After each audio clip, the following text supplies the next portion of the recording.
doing it. Hey. Hello, everyone. No!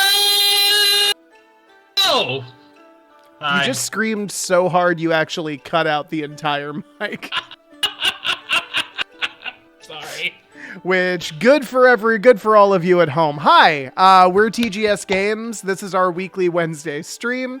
What we're doing today is we're just hanging out. We're just chilling. Now, every week, we stream our tabletop game dev stream. We are kind of in the final stages of making like an alpha playtest doc that we plan to have ready before we go to PAX Unplugged in 1 month. I can't believe it's so soon. But yeah, so we're basically just sitting here. I'm editing our existing document. Corey is preparing the art for our new document.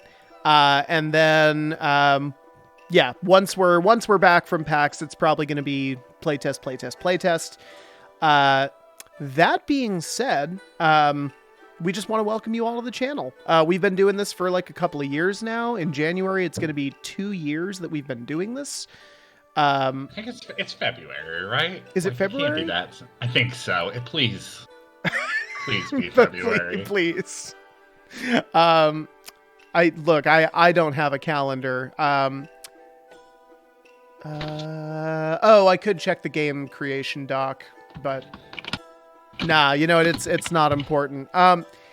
All of this is to say, we have gotten this far because we have gotten such great feedback from the tabletop community. Y'all have been incredibly kind to us.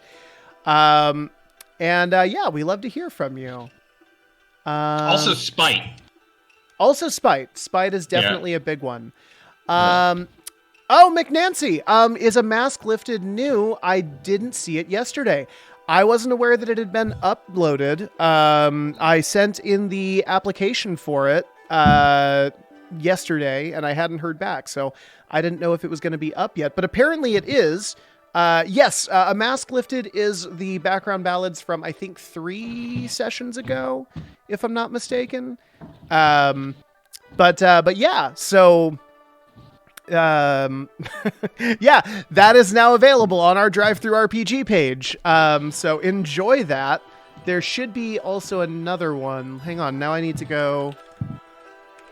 Boy, my screen looks like Garbo, huh? What do you mean?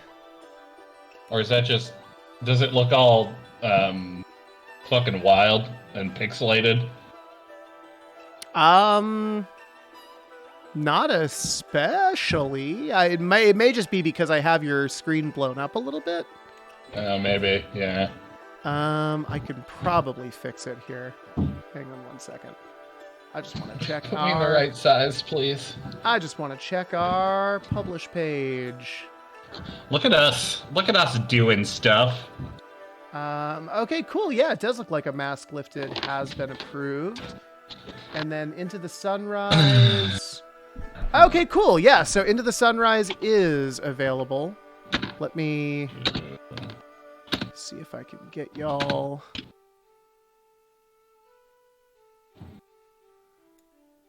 Let's see here.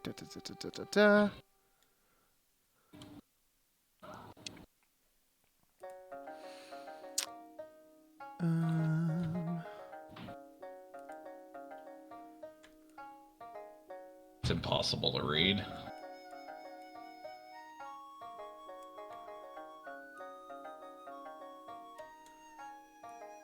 Also impossible to read.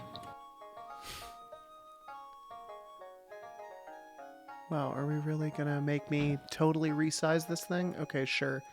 You don't actually, I mean, like... Nah, fuck it. They're... the people demand it.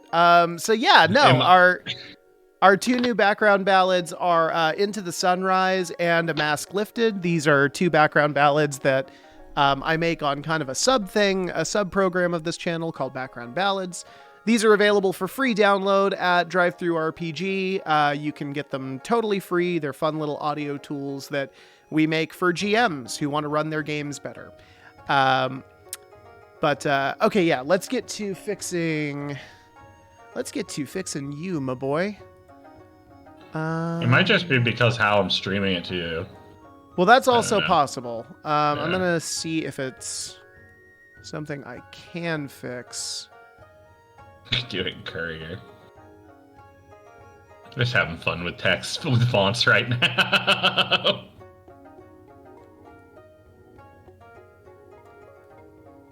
Maybe if because I'm thinking maybe if I do this, because my issue was Taylor, welcome to the Electric Baroque fell flat, but that might be because of the text I was using, which is our workhorse text, which is Gog. Tiganja, whatever it is. No, that's that's like our title text. Gog is like that's our boy. If it's in a paragraph, my boy, it's Gog. It's Gog. Gog. Gog. Goff? Maybe it's Goff. Probably Goff. I say Gog, though. It's Goff. Goff. Which is the next name of a character I make. Name's Goff? Don't you mean Jeff? No. You know, funny thing about that? No, I don't. No, I know what my fucking name is. Goff. What are you doing over there? What am I doing? Yeah. I'm trying to find a way to get these things to fit on the same window. Oh, I thought you were still looking at the, I'm an idiot. I'm a dipshit. No.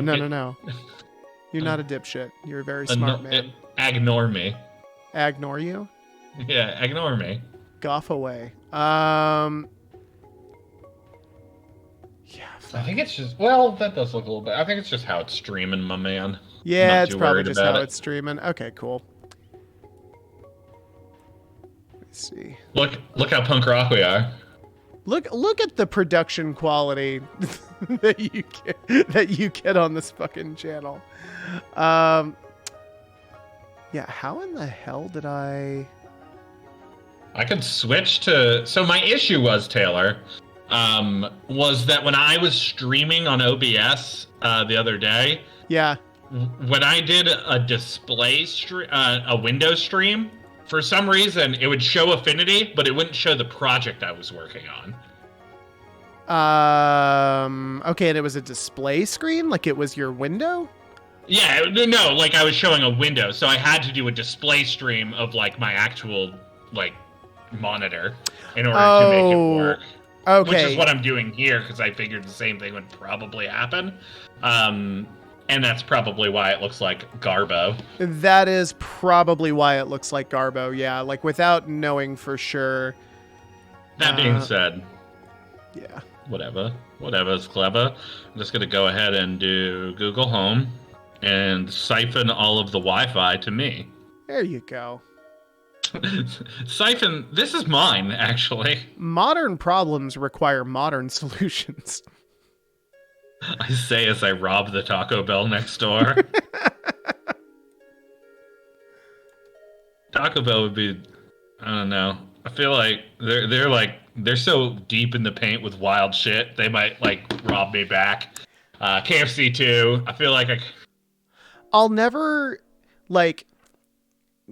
Anytime I think about Taco Bell, beyond the delicious food that it gives me, like I always think about the episode of Ink Master that was sponsored by Taco Bell, and they're coming out to do the Flash Challenge, and Dave Navarro walks out, and in all seriousness, he says like, Taco Bell is a brand that believes in living moss. That's incredible. And that line will never leave my brain as long as I am alive.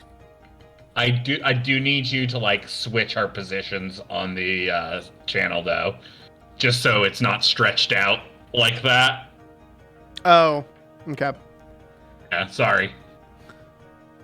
My work is never done. Hang on one sec. I make Taylor do everything that I don't know how to do. Like, I am not great at it, but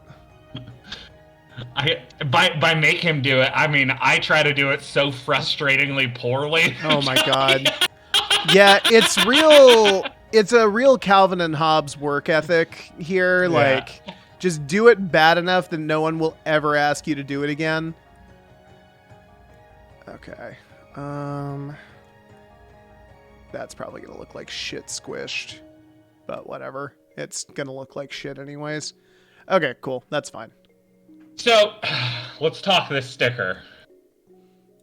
Okay. Um, What are we talking? I don't know if I want to do color on it. I don't think I do. Yeah, I don't see any reason to. I mean, a lot of our designs are black and white anyways. So, unless we're doing something that's an actual, like, what's the word? Like a real life scene, like an art portrait or something like that. I think just going with black and white works. Yeah, the only other reason I could say is like maybe like an electric blue over this to like it's like electric, but that might be too on the nose. Like a neon. Yeah, like a fucking. But I don't know. I think it kind of clashes with what's going on here. And that's why I didn't want to do Welcome to the Electric Baroque, because it looks like, I don't know, kind of looks like nothing without like something to carry it, like color. Whereas something kind of like kitschy and fun, it like works on black and white, I think. Yeah, I can see that. I don't know, like Although it does look better with this. I mean, this is the challenge of working with stuff that is this is the challenge of working with stuff that like crosses so many genres like this, where it's like, I would say normally it works just fine. Like I've seen tons of punk bands that use like this black and white format, but it's always very harsh stuff. And like the kind of Renaissance like filigree that we have on the borders of this really softens that up. It doesn't really communicate the same thing. I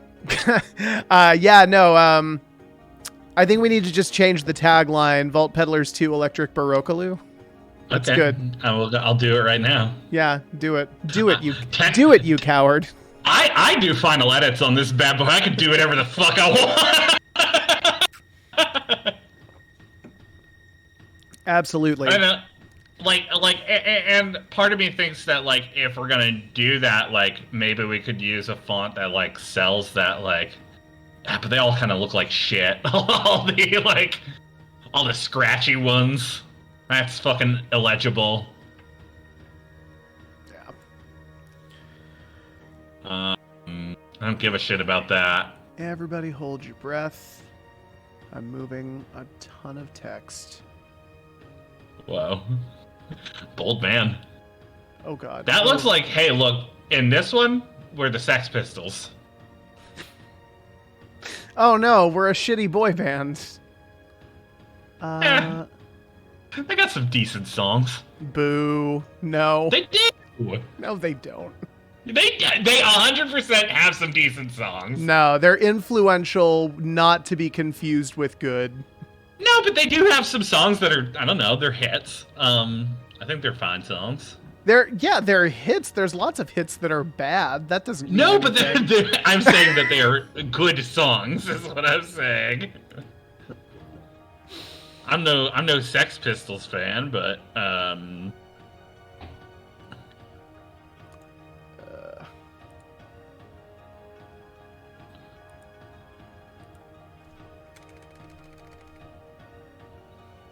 Okay. I don't know. Like, I don't know. I'm fine with. So basically, it was between Welcome to the Electric Baroque. What's our website called? Nice Wooden Club kind of guy. Nice. That's like Cro-Mags, right? Which Cro-Mags? What do you mean? Because they like split and then like both kept going by the Cro-Mags. Straight up, I don't know the history of the band. I only know that they are a very influential punk band, and I've heard like a couple of their songs. So yeah, I did not know. Yeah, you can watch like oh man, who was it?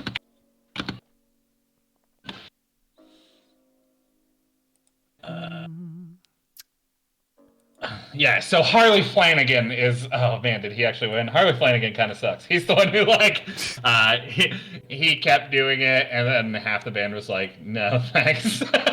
But we're also the Cro-Mags. Oh shit. I moved this to the wrong place. Gotta move it again. But you can watch a pretty cool video of John Joseph making a vegan lasagna as large as a toddler online from the Cro-Mags. That's pretty dope. It's roughly the size of a 3-year-old. Like, clearly they told you could make a dish. I don't know if they told you it had to be for a fucking family of 10.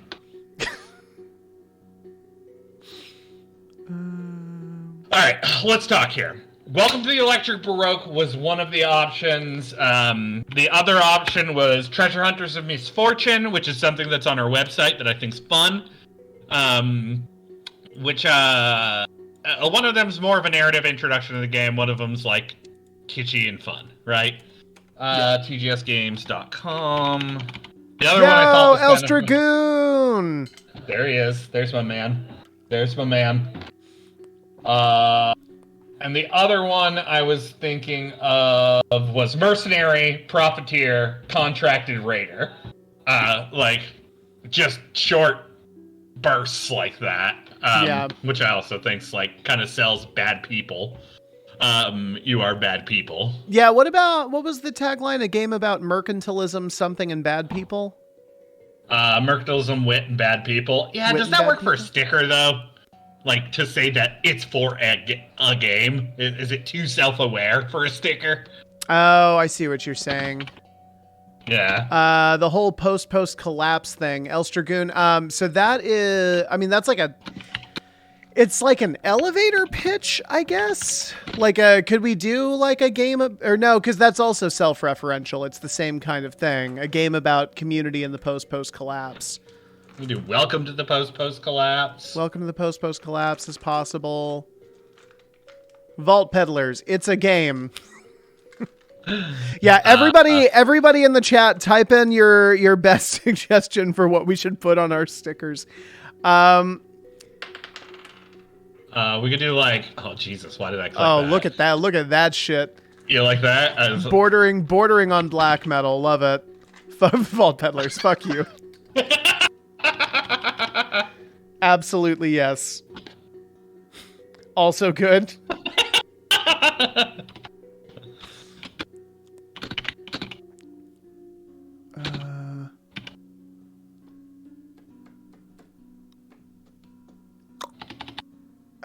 Let's see here.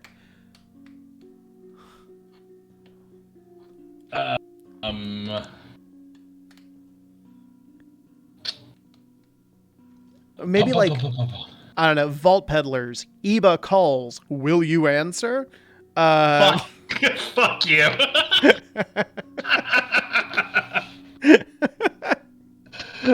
Vault Peddlers. You can be a tree or garbage.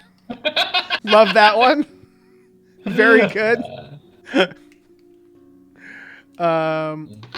Just do a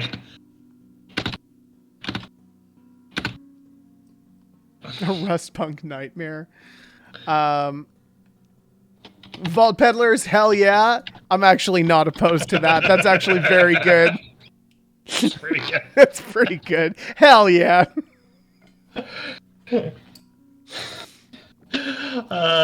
Vault Peddlers, we spent 2 years making this.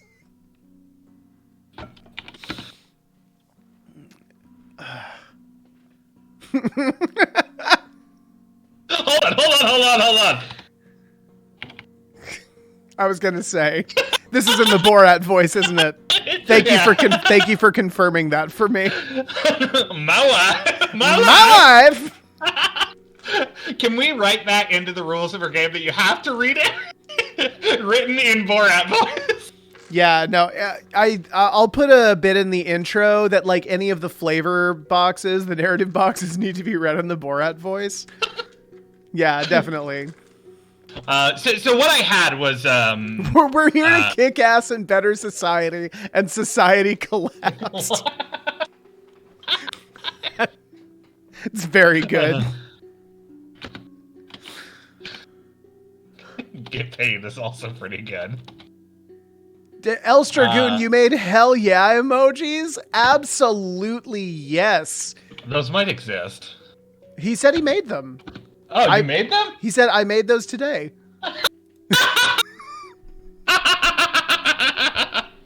That's incredible. This is my favorite thing.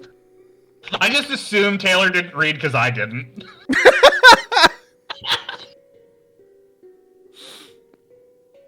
Of course, Corey would say beat ass. Beat ass. Treasure hunters of misfortune. I see, the thing is, I don't hate it. Like, it's good.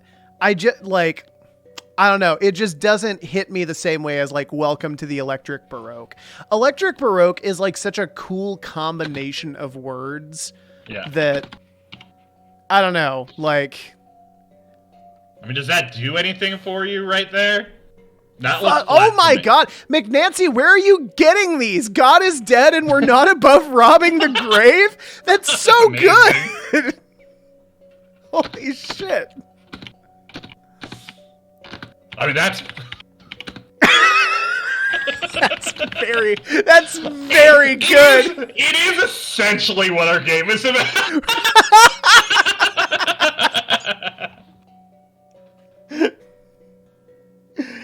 The world died, now it's time to get paid. Yeah.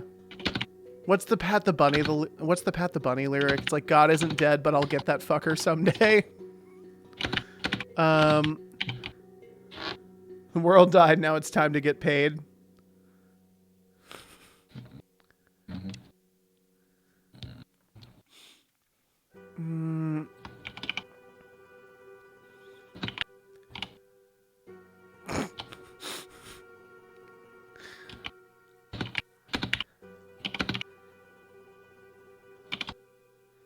Get fucked.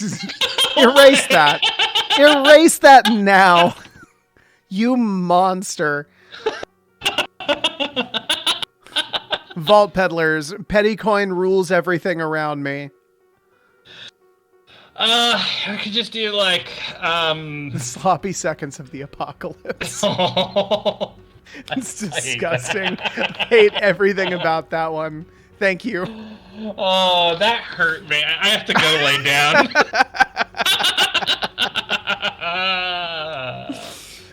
Oh, fuck. I'll burn down a rainforest for a $35 copy of the Color Blue NFTs. Yep. That's fucking accurate. The overrun also.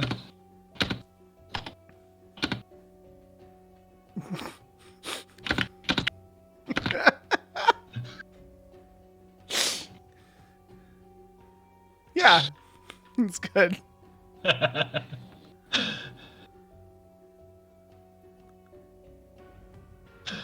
Just like a. This is a fun stream, by the way.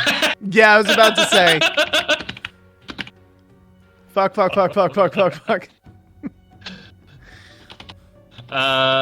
Peddlers. Bail.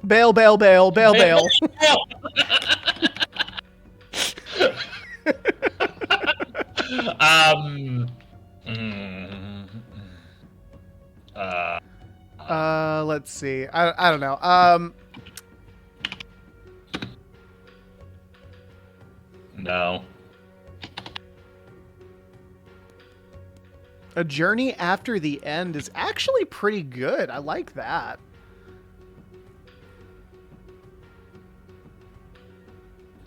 Yeah, Elstragoon, I'm kind of on the same in the bit sad, isn't it?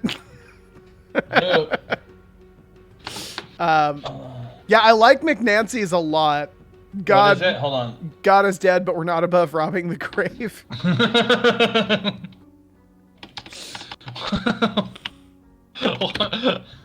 What?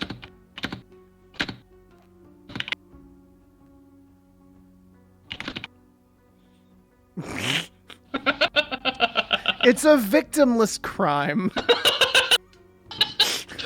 I mean, like, if we could condense that down, I would be very on board with that. Grave robbing the gods.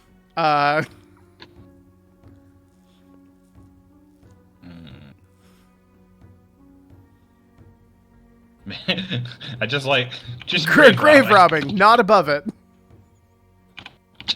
Just grave robbing.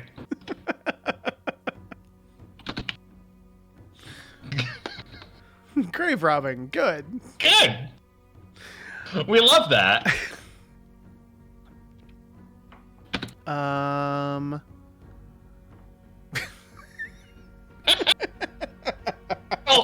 Also not bad. Also pretty good. Yeah. God. Like 100 different ones, and then canvas. Yeah. Oh my God. If we had the funds to make just like 100 different versions of this, that'd be tight as hell. One man's grave, another man's treasure. One man's grave is another man's grail. Like, I want the alliteration in that.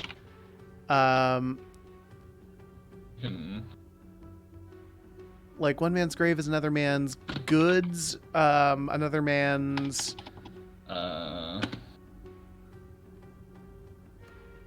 Man's grave. Fuck, well, would it be deviating too far from like? Because now we're balancing alliteration versus the saying, right? Like one man's trash is another man's treasure. Right. So would it be deviating too much for the alliteration to lose context of the saying? No, you've got to have context. Like it has. That's what I'm saying. Yeah. That's what I'm saying. Well, no, like one man's grave is another man's grail. Like the Holy Grail is a treasure. Is the That's idea? Fair, yeah. Oh, one man's grave is another man's gold.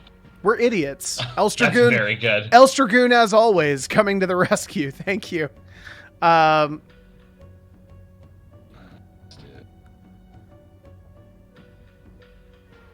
Control Z. View. Why the fuck am I in preview mode? Why indeed?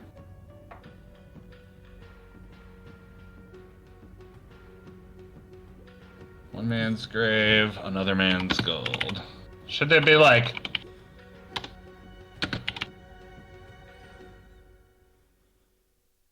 Man's... Trying to...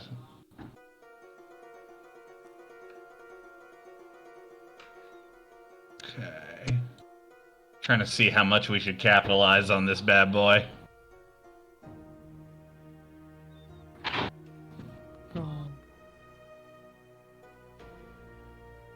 Like... Oh, hey, yeah, Elstragoon makes a good point here. I like World's Grave, though, because it's more about the apocalypse. Oh, yeah. One world's grave, another world's gold. That's actually not bad. World's is...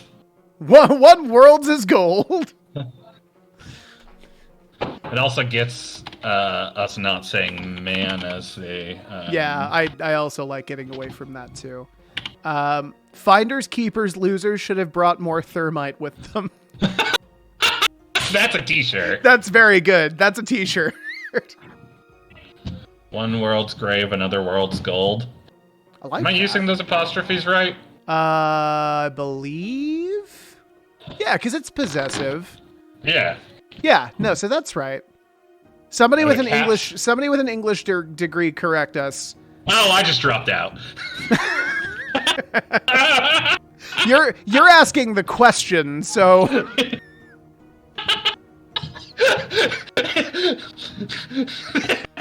he's sick. We're gonna need a doctor. Is there a doctor on the plane? Get your hand down. You just said we needed one. I was embarrassed. I didn't want to be rude. I like that. Worlds is plural. Oh, the apostrophe should be in between D and S, right?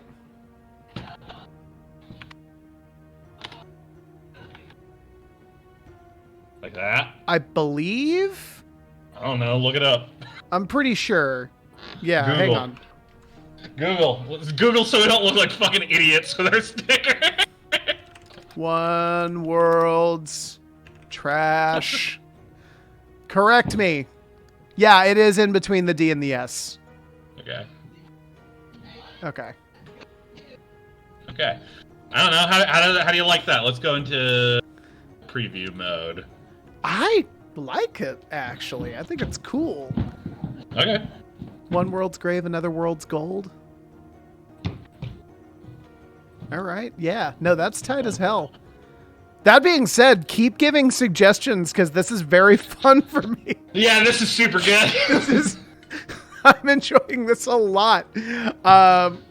What were our favorites here? I really enjoyed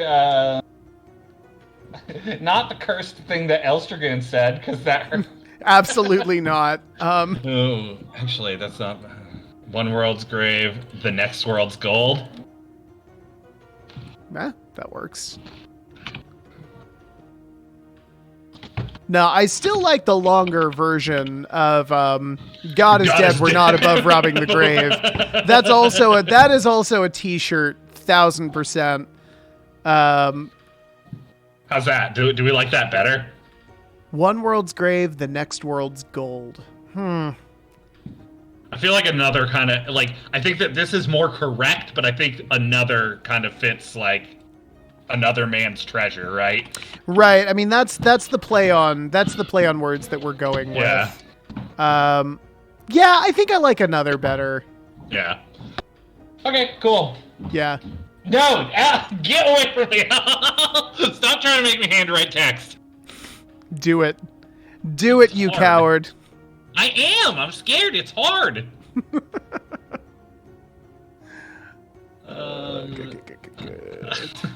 Okay, cool. Now I'm gonna delete everything I did yesterday. Taylor told me not to, which also makes me want to do it. I was about to say, I should know better by now. That's just gonna make you do it. You can't do that in that short a time, huh? We gotta go to Shutterstock, find all the stuff we bought. Technically, that Taylor bought. He is my best friend. Oh yeah, I keep forgetting that I have a Shutterstock account.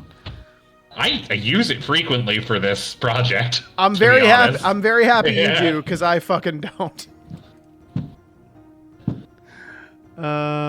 You're a superstar, Taylor. I am the greatest. Everyone knows this.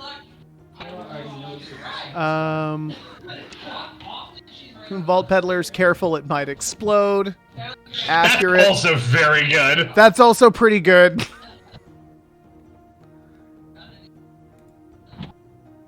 You know what? One that we use on the Twitter all the time. Vault Peddlers, money is power, literally.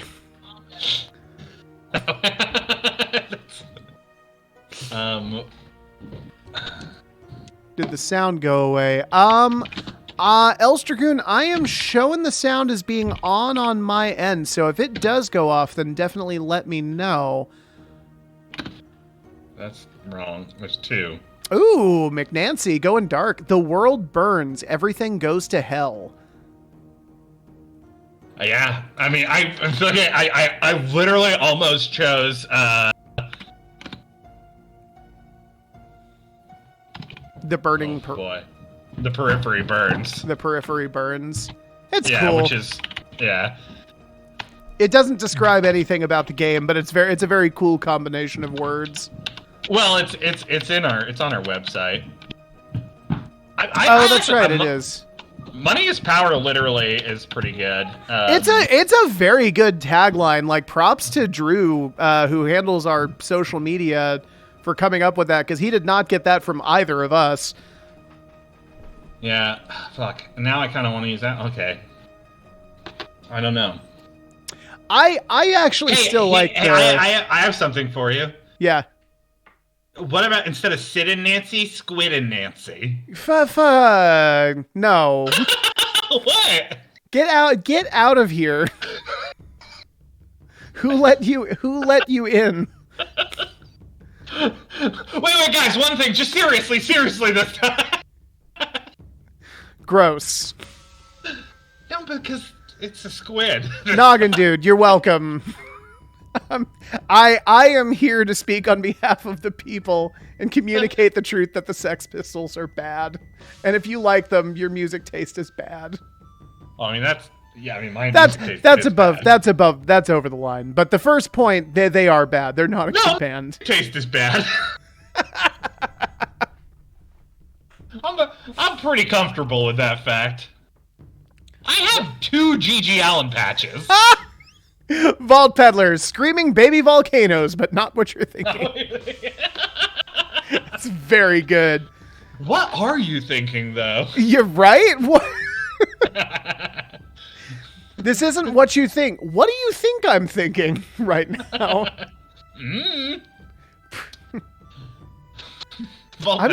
I'm not thinking a damn thing. Everything you love about the old Army of the Dead movies and some of the things you hated about the new Army of the Dead. Just go straight from the news tagline from the 2000s. Vault Peddlers, do you know where your children are? Like that one. Very good. How about... No, never mind. Not going to do that one. Vault Peddlers. Oops, I Did It Again. I mean, that's good. That's pretty good. That's a good song, and I like it. It's a great song. I wrote it. Oh, yeah. Good job. Good job, buddy. Thanks. I'm also the world's fastest person, just like Britney Spears is. See you later, else. Have a good one. Vault Peddlers, leave Britney alone. Absolutely yes.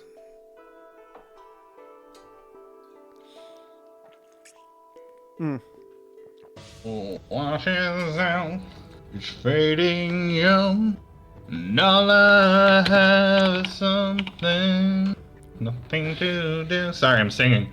I'm printing things in the background. That's cool. How are the prints going so far? Had some fuck-ups, honestly. Yeah. Yesterday, I mean, there's some sours in there that I think are usable, so I'm going to, right now, say I'm using them, and we'll see. But, yeah, I don't know what the issue is, necessarily. It's tough, because it's like, it's playing with a bunch of variables. So, that's annoying. But I did get 24 on the build plate, so every time I do it, we get 24 minis, assuming we don't get any losses. Oh, that's cool. Yeah. Granted, that's assuming a lot. Okay. The sun comes out and I'm all washed up. Okay, Is this what? Yeah, 5 steps. Section 1, Section 2, Section 3, Section 4. Alright, let's go here. That needs to be a heading 2.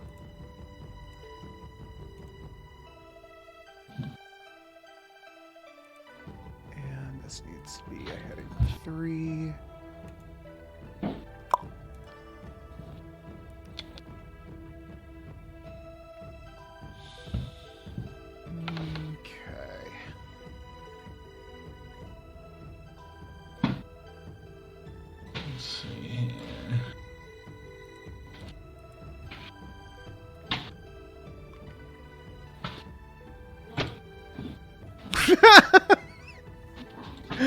Vault Peddlers. It answers the question of what would happen if Indiana Jones huffed paint. Accurate. McNancy, it's surprising you've only been with us for like a couple of weeks and you already kind of have this game. The aesthetic. Yeah, you kind of got us pegged. Yeah, you've got the aesthetic of this game down pat. Feeling very seen right now. That being said, I should probably just go ahead and reiterate because it's been a minute.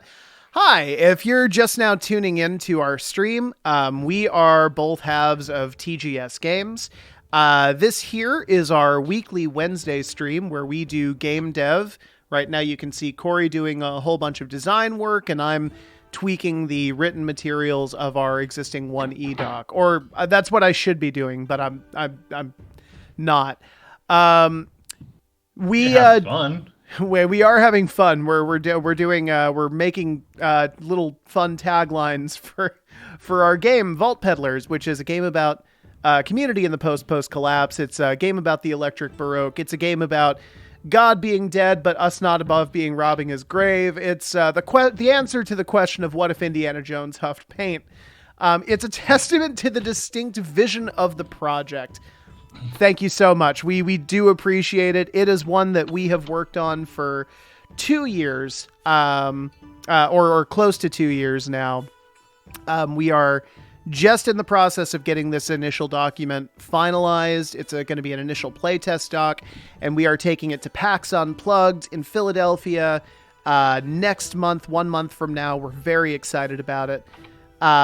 But one of the things that we have loved doing about this project is we've gotten to do it here on stream in front of people, and we've gotten to meet cool people like McNancy and Noggin Dude and Els Dragoon, who are all game creators as well, and like have given us just incredible feedback and insight into like rolling mechanics and different narrative options for like ways the game can work. And it's been one of the coolest things about this whole thing. So if you're just tuning in, feel free to give us a follow. We super appreciate it. It helps the channel out a ton. And yeah, Corey, what are these things that I'm looking at right now? Oh, these are assets I kind of want to try to use instead of the borders that I currently have. Okay, cool. Like these are going to replace the filigree and stuff? No, I'm going to keep the filigree. Basically, I want to I think that these are... I'm worried that they aren't going to give us enough room, and also that they are going to... I don't know, they're just too stylized, I think. I get what you're saying. I think that those combined with the filigree at the top...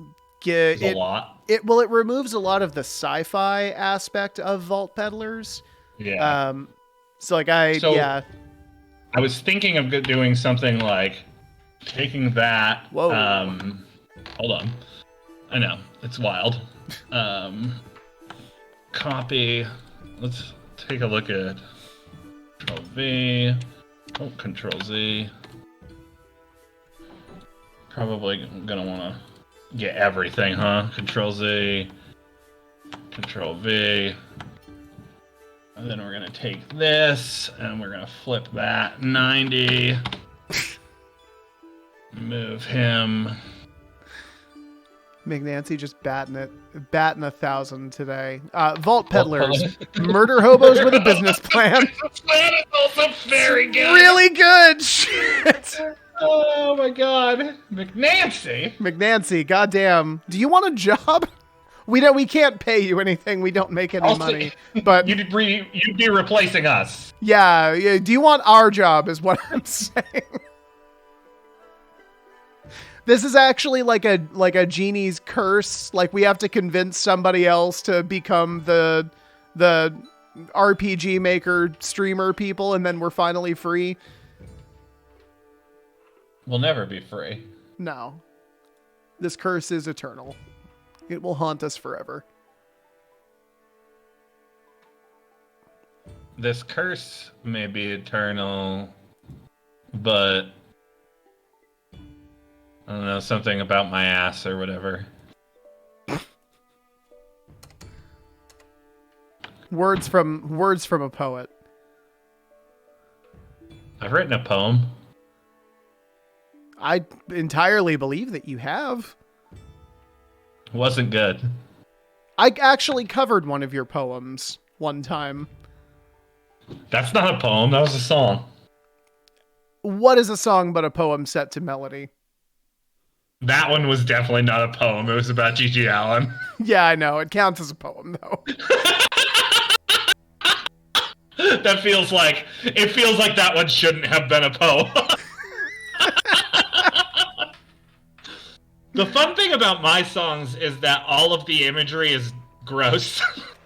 I mean, yeah, you're a visceral writer is how you put it. Vault Peddlers, Fear and Loathing in the Wasteland. Absolutely. Yeah. I'm going to actually just pop this chat out and literally copy and paste everything in here because they're all very good. Honestly, y'all are giving us like some very good options. Like there's a lot in here that we really shouldn't let go to waste.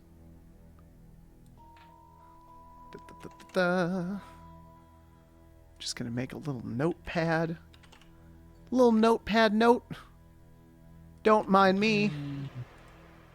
I'm just making my notes.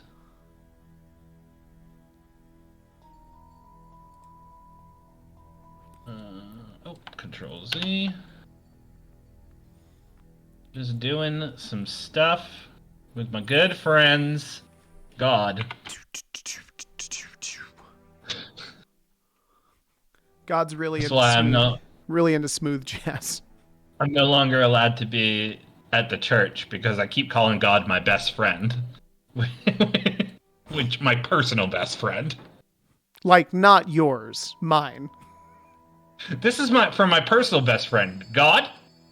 Yeah, you guys don't really understand. Like, God is my personal best friend. I get that you all think that you know him. None of you know him like I do.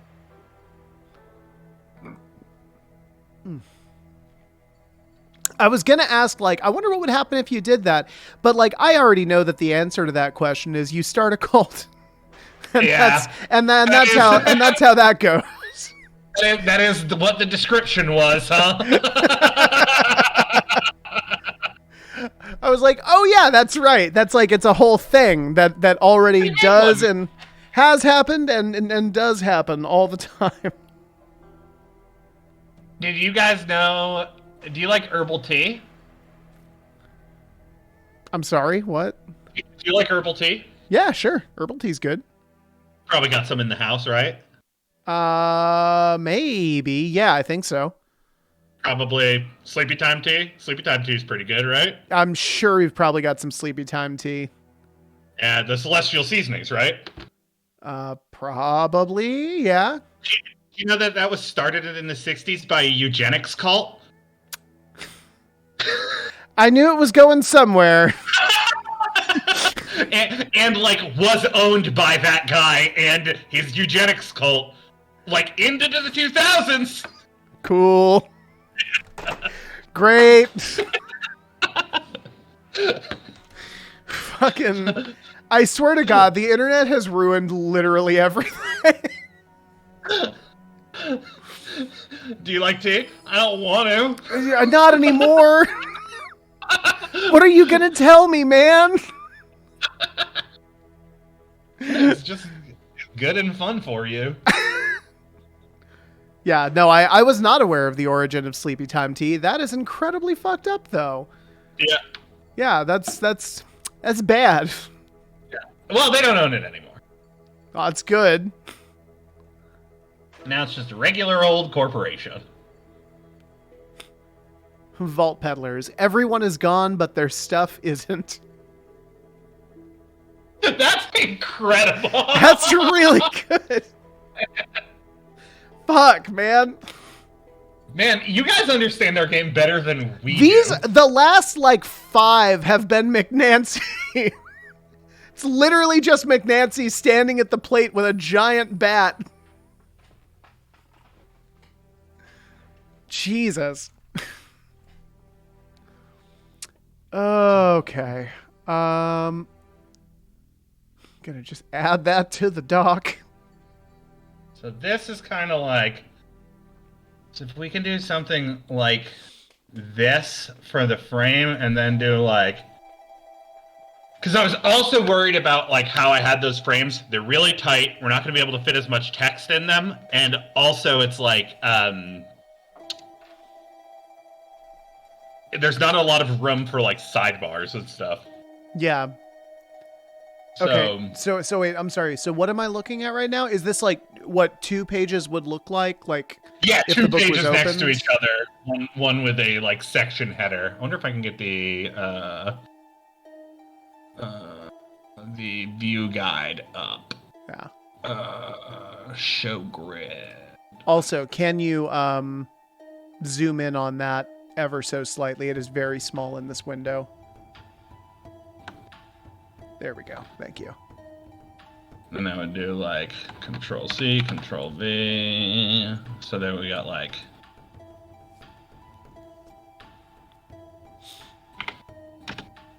I'm sorry I'm so chaotic. In general. You got your own workflow, man. Like it would only be an issue if I was sharing the responsibility of making these designs with you, and I'm not. So like whatever works for you is completely fine. We could do like in the center. God damn it, McNancy. Vault Peddlers. God is a DJ, life is a dance floor, and we're burning this place to the ground. Fuck! That was incredible. So good. Nancy, what the fuck, dude? That rules. I got nothing, man. I've been sitting here while we're talking, trying to figure out like a good one, and I've just got nothing. I'm giving up. That's where I'm at. Yeah, no. Please do not stop if you have more of these. Absolutely, I want more.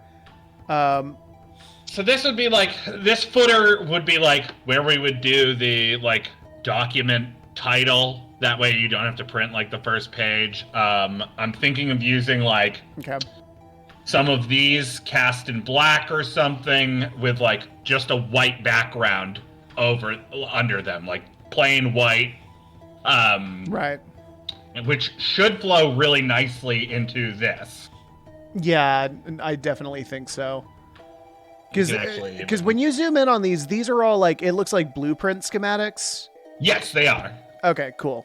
I was gonna say from afar it looks a little bit like chicken scratch, but if you're which also fits. It would also fit, but it's kind of what I was saying before. Like I like the blending of sci-fi and fantasy that Vault Peddlers has.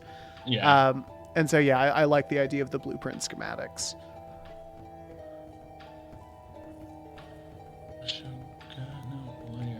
Like it shouldn't look like an old medieval fantasy book. It should look like something that was a very high-tech reading document like 100 years ago that's been recovered.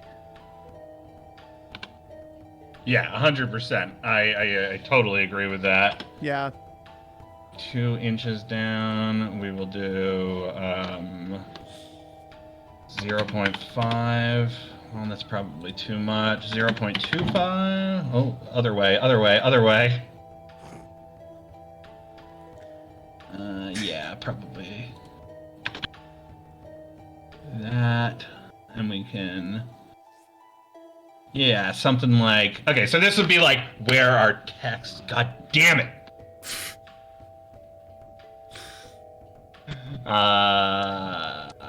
Top 2.5. Fuck. Okay, so this would be like where our text would fall, right? Yeah. So you have like the page split right here, about 0.75 from the outer, and then you could have these, and then from these here we could pop out sidebars of information. So maybe we actually want to move those in a little bit. Okay, that makes sense. Hey, let me ask you a structural question about the book that I'm grappling with right now. So I have sections 1, 2, and 3 are like base stats, choosing your species and answering those questions, then the general questionnaire. The next section after that has been caravan creation, but in all our iterations of character creation, we've done equipment buying next, correct? Yeah. So when it comes to ordering the book, should I actually put equipment into character creation? Should it be its own section? Or Here's what we can do. Yeah. We're talking about repeating content, right? Yeah. So let's look at like what we're actually going to break down into different packs and then zip together. Or are you picturing everything being one document that you open and go through? For character creation, definitely thinking it should be one document. Well, so this was I was thinking we have like a PDF for character creation, a PDF for rules, and then like a PDF for like archivist stuff, maybe, Interesting. Okay, gotcha. or just printable sheets. Yeah.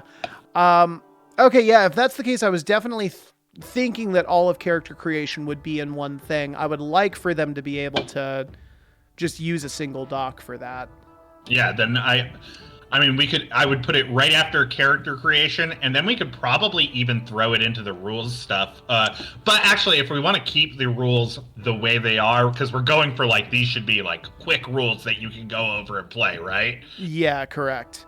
Yeah, so maybe we should keep them separate. We'll keep that item stuff in character creation, and we'll throw it in the archivist stuff. I was gonna say, I think let's repeat it in both if that's the case. Okay. Yeah. Cool. Well, then that actually simplifies some things for me. So outer should be all right. So 1.5.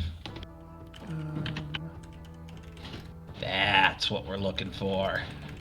Characters start with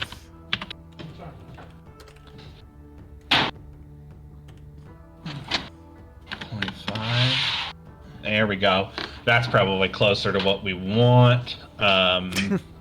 Vault Peddlers, just when you thought it was safe to go back in the vault. Vault Peddlers, what are you gonna do? Stab me?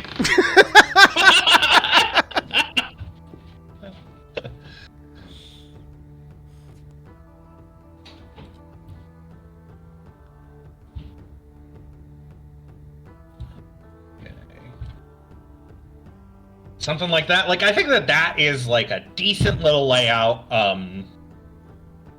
like a general page. And then obviously we'll get, like, on pages where we don't have this, like the section, we'll remove the section part and it will just be that border. Yeah. Okay, cool. No, I'm into that. Could even go so far as to like,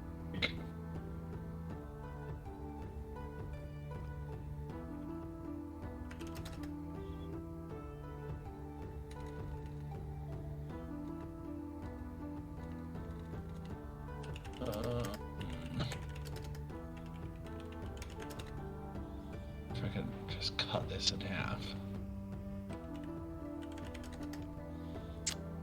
Spend to purchase equipment.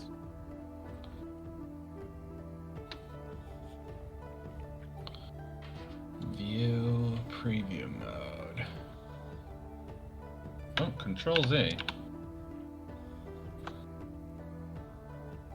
View. Control C. Hey Taylor. Yeah. So I've been thinking about. Okay, I want to say a couple things that I've been thinking about today. Okay. First off, I don't believe in God, but when you think of God, like what do you see in your head? Honestly, I was raised super Christian, so very much like the Simpsons vision of God, like not really something I believe in anymore, but yeah, it's pretty boring in all honesty. Why? So I realized that I didn't think about it until today and how fucking crazy it is. But I basically pictured Ronald McDonald ever since I was a kid. Okay.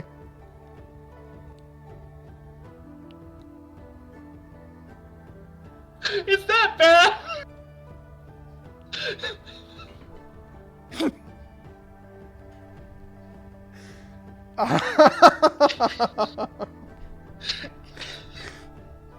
He's.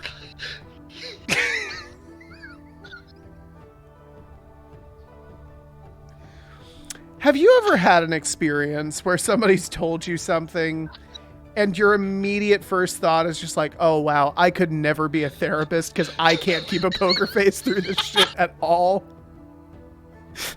Like, have you ever had that experience where it's like, wow, I definitely could not maintain my composure if I had to listen to this shit in earnest?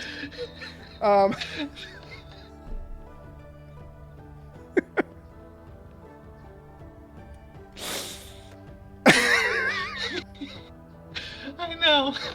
know.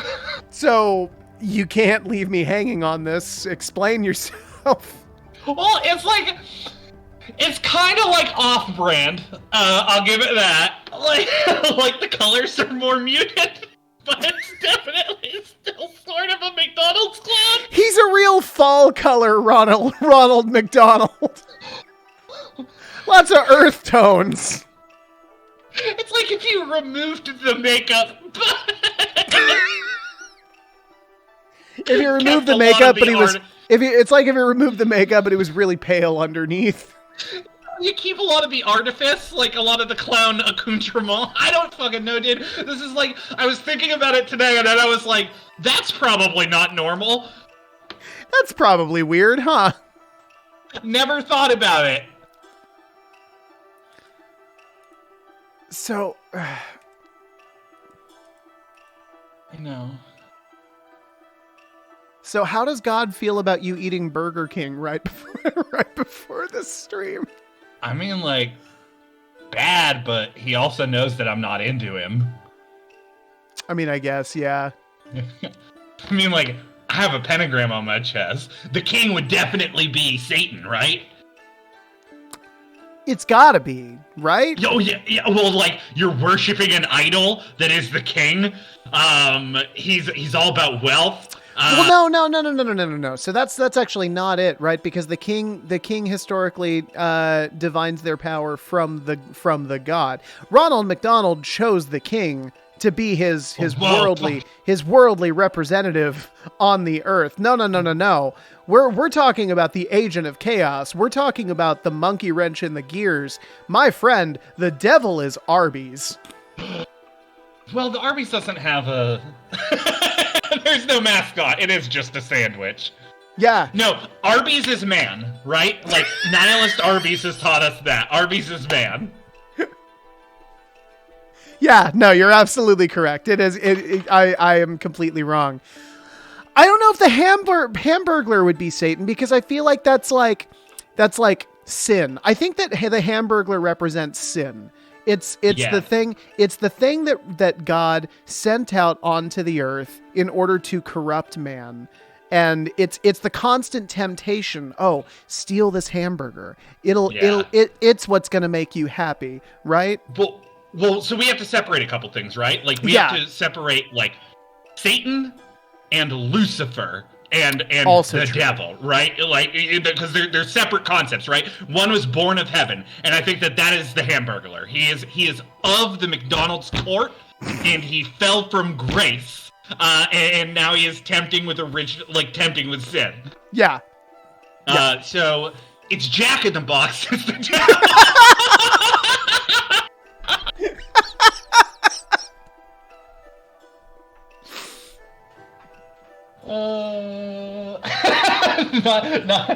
Yeah. Oh, there you go.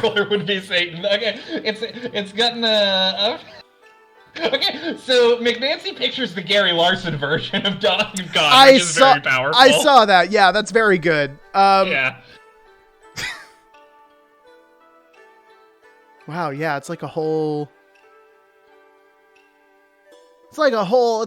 court, like Game of Thrones down here with, like, because you've got the Burger King, you've got the Dairy Queen, and they're like fighting over control and power, which ultimately, it's meaningless, right?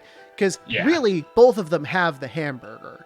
Both of them have like the thing that you actually want to have. Yeah. Jack in the Box is the jester. I'm glad that this is I'm glad that this is what happened when I said this. Okay, who the fuck is the devil then? I don't know. I still feel like Jack in the Box like is ominous in like a very ethereal way. I mean, Jester, like, here's the thing about the court jester. The court jester knows everyone's shit, right? But that's Satan. That's the devil, right? Though, like, he's the man you meet at the crossroads who is offering you a deal. That's Jack in the Box. He's like, "Do you want spaghetti for $1?" This is what I think of when I think of Satan. So Jack in the Box is the crossroads demon.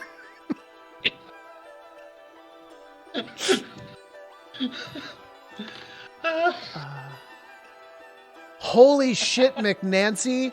You are my new favorite. I only eat at taco time.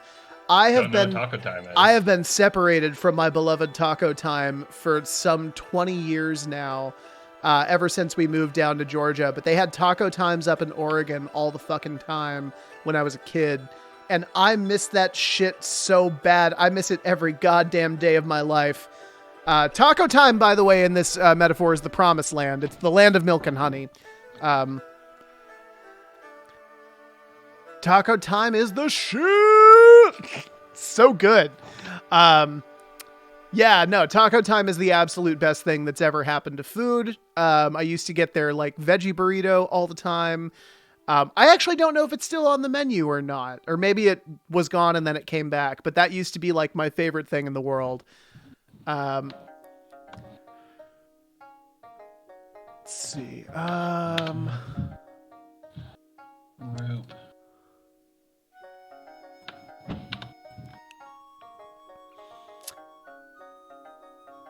Roads, shitty burger or shitty chicken sandwich. That's the real question, right? And I feel like I feel actually like the person who makes you choose this is actually Crystals. Because I don't know. We don't have those. Oh yeah, you guys are up in the north. You guys are up in the Northeast. You guys have White Castle, right? No, that's like Midwest, I think. We don't even have that.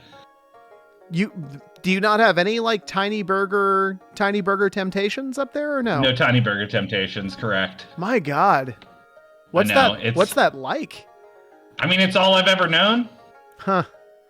Which isn't to say it's good. Yeah, I mean, I guess if you've never tasted, the milk and honey, then it's not a big deal. But man, that just seems rough.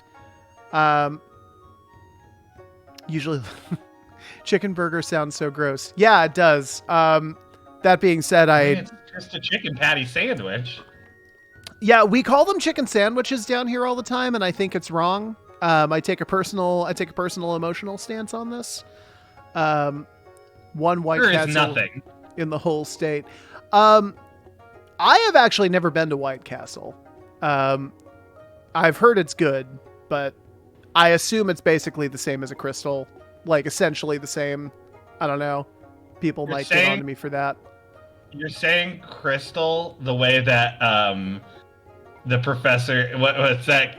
One of the fucking mom's sons in Bender's Big Score or the D&D Futurama episode. Yeah.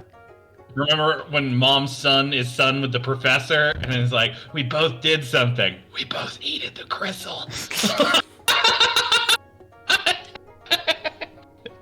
Which might just be a me thing that I can't not hear that word whenever somebody says crystal. Honestly, that's kind of how I feel after having like a sack full of crystal. By the way, we're talking about food right now. Sack is by far the least. It's what food shouldn't be coming out. It is the low. If anything, it's like bag, bucket, which is like shout out to KFC. That's fucking gross. I don't want a bucket of anything. Just call it. But you'll eat it. No, actually, I won't. KFC's fucking gross. I'll die on this hill. It's fucking garbage food. Last time I ate it, I literally threw up. It is so bad. I'll eat it, but I would much rather do a Popeyes. Of your 11 herbs and spices, I assume at least 9 of them are armpit hair and sweat. It is the grossest thing I've ever eaten in my life. KFC is absolute garbage. Do not eat it. Go to Zaxby's. We don't have Zaxby's. Well, fucking get one up there, man. Stop offering me food that I can't have, Taylor. I won't eat it because I can't. Come down to Georgia. I will eventually. You should. I guess I should probably meet your partner at some point. It's probably a good idea. We've been like best friends for 5 years, and I think you guys have said literally like 2 things to each other. I met her twice. Yeah.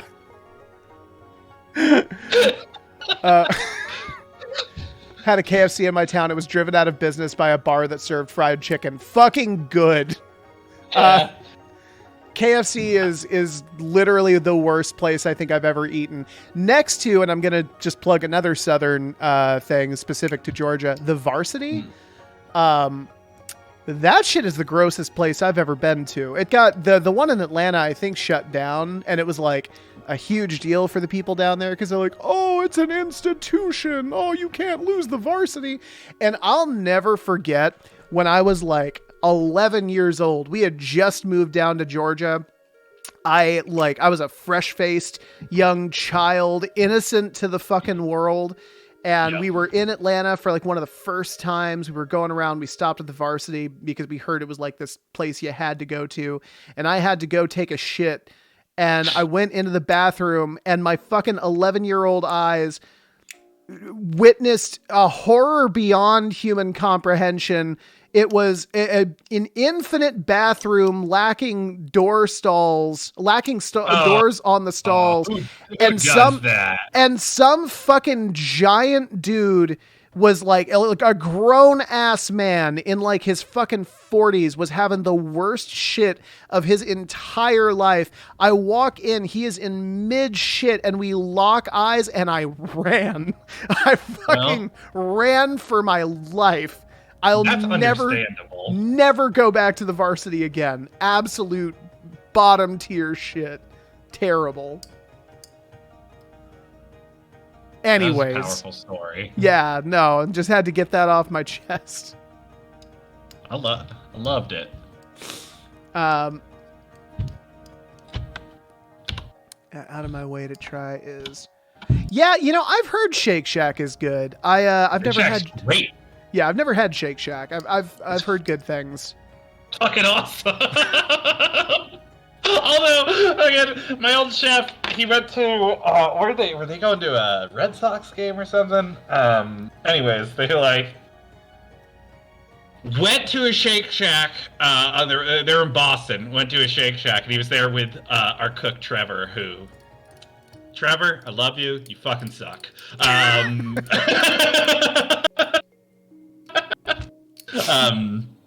But we gave him a lot of shit because of it. But they were eating at a Shake Shack. Rob looks up because he hears a bunch of people reacting. There's a dude in an apartment across from the Shake Shack. He's fucking in his window beating off in front of the Shake Shack. To which Rob laughs and then nudges Trevor and makes him tricks him into looking at it. What the fuck? Rob was like, if I have to see it, Trevor has to see it too. Kitchens aren't good.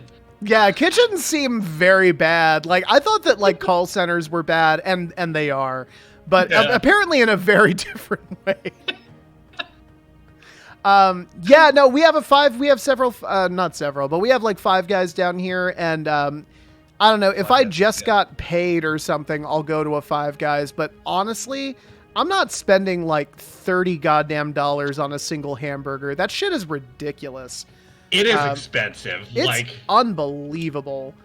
I like a foil wrapped greasy burger though. Of course. And like, and I guess to their credit, like the bag that they give you is full of fries. It's not even like it has a like little carton of fries or whatever. They just throw that shit in there. But yeah, man, I shouldn't have to take out a loan to have lunch. Like I can't do that shit. Yeah, that's absolutely fair. Yeah. Had In-N-Out when I was in California, in LA, like honestly, very mid-tier. People go on about In-N-Out. They claim it's the best thing they've ever eaten. I don't know. It wasn't bad by any stretch of the imagination, but man, I've had a lot better, like for way less. That kind of bums me out, not gonna lie. Yeah, no, I felt the same way about it. I had very high expectations. And I don't know, maybe that's why it wasn't as good for me, but I just like it was just a burger. Like that was it. Yeah, man, I always kind of thought In-N-Out was going to be something special. You always think your first time is going to be special. Stupid. Stupid fucking show we do. Yeah. Well, welcome to our tabletop stream. By the way.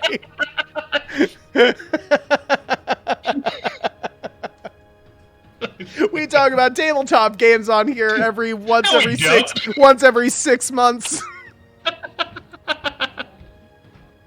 Oh my god, that was Taylor. That hurt. It was very good. To be fair, we were talking about theology in fast food restaurants. Yeah, this conversation. Vault Peddlers, In-N-Out is mid.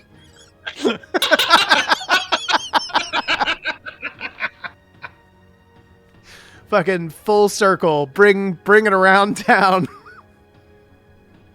So I'm wondering if like, what I'm wondering if this should be like Yeah. I should probably have options for 2-column and 1-column, right? Like if we want 2-column, we can do like 2-column on like an opening page, section title page. You probably want 1 column on that. Yeah. And you're just busting down. You'll throw down some lore, which actually we can probably use those stylized frames for lore. Yeah. Because like you'll be putting cursive font in it and like. Oh, Elstragoon. We did come back to the sticker, but man, you missed. You missed some stuff. Holy shit, man. I'm so sorry you weren't here for this. Corey laid down some weird truths about himself. Yeah, Corey talked about his vision of God and who he thinks of when he sees about God. And then we started talking about fast food restaurants for like a solid 30 minutes. Those things are related. It's been eventful. Jesus.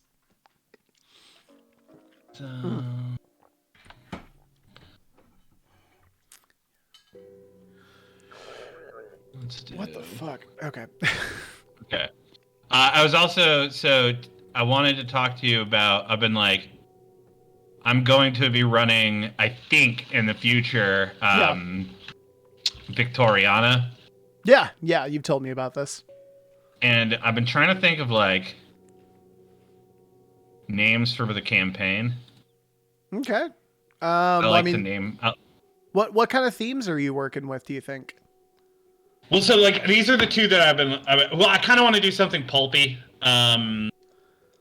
Pulpy adventure, less focus on consequence was something I talked about. Like, yeah, definitely. Like, there's definitely going to be consequence if you guys do some fucked up shit. Obviously, for sure. Like, yeah. But I was thinking I had 2 in mind. I had I had the Gaslight Pedigree. Or Gaslight, Pedigree, and Gunfire, which I don't know which one I like more. I would definitely pick the first one. I don't know. Like, honestly, it makes me think of the Gaslight Anthem, which is the same. I don't listen to that band. which is in no. Well, it's in no way related. But I just like the combination of the Gaslight Pedigree. It's about Catholics, though. By the way, would be Elstragoon would make great YouTube content to have like a hidden camera at the gates of St. Peter. That would just be phenomenal, wouldn't it? Oh shit! Oh man! I'm going to hell. Yeah, you are. Yeah, you are. Get in there. All right. How are we feeling on this, by the way? I think it looks great, man. Like, let's look at preview mode. All right. We'll put text in there. Yeah, absolutely. So my follow-up question then is, you're going to make one that's 2 columns wide and then one that is 1 column wide? Yeah. Okay, gotcha. And I'm trying to leave room on these sides here, because, well, and which is the opposite of because we're going to have to start thinking about book layout. Book layout, we need more of a margin on the inside, because that's like, a book closes. You have Right. to account for that. Right. Although we can just have, honestly, let's go back to out of preview mode. We can just have those sidebars like run into well, would you be doing sidebars on an opening page? It depends, because we could just have sidebars run over. Well, so correct right? me if I'm wrong. The opening of the book is going to be setting primer, correct? Well, so that's the thing, right? Like, these would be different sections, right? So, like, I'm trying to build a master here that I can throw down for any. So it'd be like setting primer, a species, and like, yeah, you're probably gonna throw down some lore in the beginning, right? Yeah, definitely. I mean, for probably any section, we would want to have a little bit of lore to throw in there just as a hook. So then, in that case, we probably would never be doing a sidebar on the opening page. Yeah. Yeah, that probably makes sense. McNancy, I believe, Corey, correct me if I'm wrong, I believe we're doing self-publish. We're not thinking about that yet. Okay, gotcha. Yeah, I mean, hey, if somebody wants to fucking buy our shit, great. Yeah, right. Well, no, they were asking whether we're going to self or whether we're going to have like drive-through publish or. Oh, yeah. I mean, we're not there yet. Yeah. It would be. I mean, like, pay what you want. Printing would be cool. We'll see when we get there. This is honestly just a setup for our playtest documents. Yeah. No, that's what we're looking to have done by the time we get to December, by the time we get to PAX. The idea is that we're going to be going into the conference. We're going to basically hand people a bunch of business cards and goodies that link to our website. And on that website, we're going to have like all of our playtest docs, character sheets, whatever, linked on there. So you can just download them and play the game that way. Drive-through RPG, they send you a template and you just have to have it fit their template. That's cool. Yeah. That would make it easier for sure. Preview. But yeah, I mean, like, maybe we'll generate enough interest or somebody wants to buy our fucking game. Yeah. I'll give you $20. Okay. Sold! Yeah, right? Here you go, idiot. You fool! You fool! You absolute cretin! I would have sold it to you for $12. This nickel is mine! And the sandwich goes to the savvy investor. So in that case, we will go. We're gonna want 2 different. Because I'm thinking we can use like these bad boys for like sidebar drop downs. Throw that up. Throw a black box on it, and then just write whatever we need on there. Yeah. Things like that.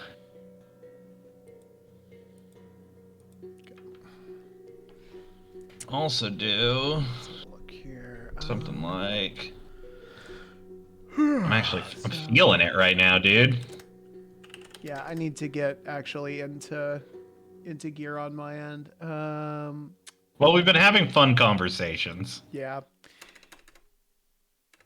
No, I used to think I was good at multitasking, and I have learned over the last couple of years that I am actually not good at that at all.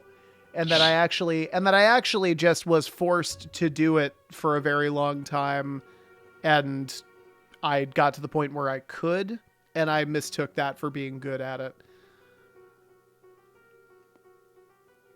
Oh, what a fool we've been. Your local gas station is doing a wine tasting. Cool. Honestly, dog, do it. That sounds fucking incredible. That's the coolest thing I've ever heard. That's the kind of low-key shit I'm looking for. Absolutely, yes. It's not like official, and you have to go... You have to knock 3 times on the register.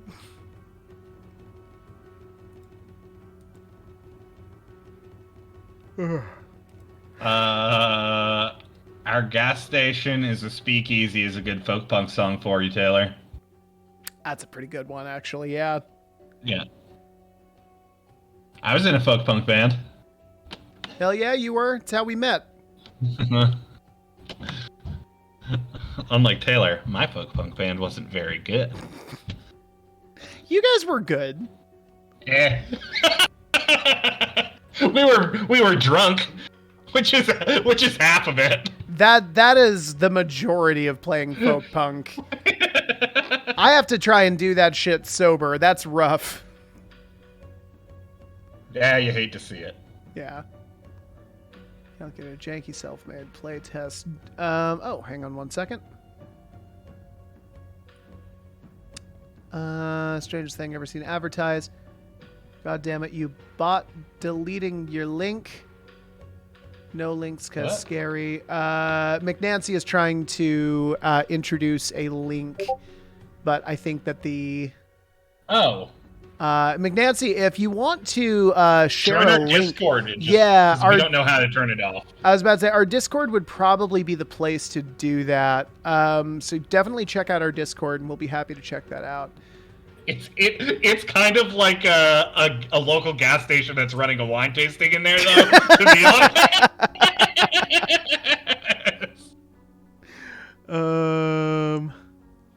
McNancy, yeah, it sounds like your plan is kind of the same as ours, honestly. Like, we're making the playtest doc, seeing what people think of, like, the PDFs that we provide online, and then, depending on that reaction, we'll move into, like, kickstarting a book or something to that effect. Yeah. Yes. What's your project called, by the way, McNancy? Yeah, what is your project called? Caveman. Oh, wait. Elstragoon was the one doing the link. Sorry, my bad. You're mixing up our fans. Yeah, I am. No, we got like 8 comments all at the same time, and I was reading them as they were coming in.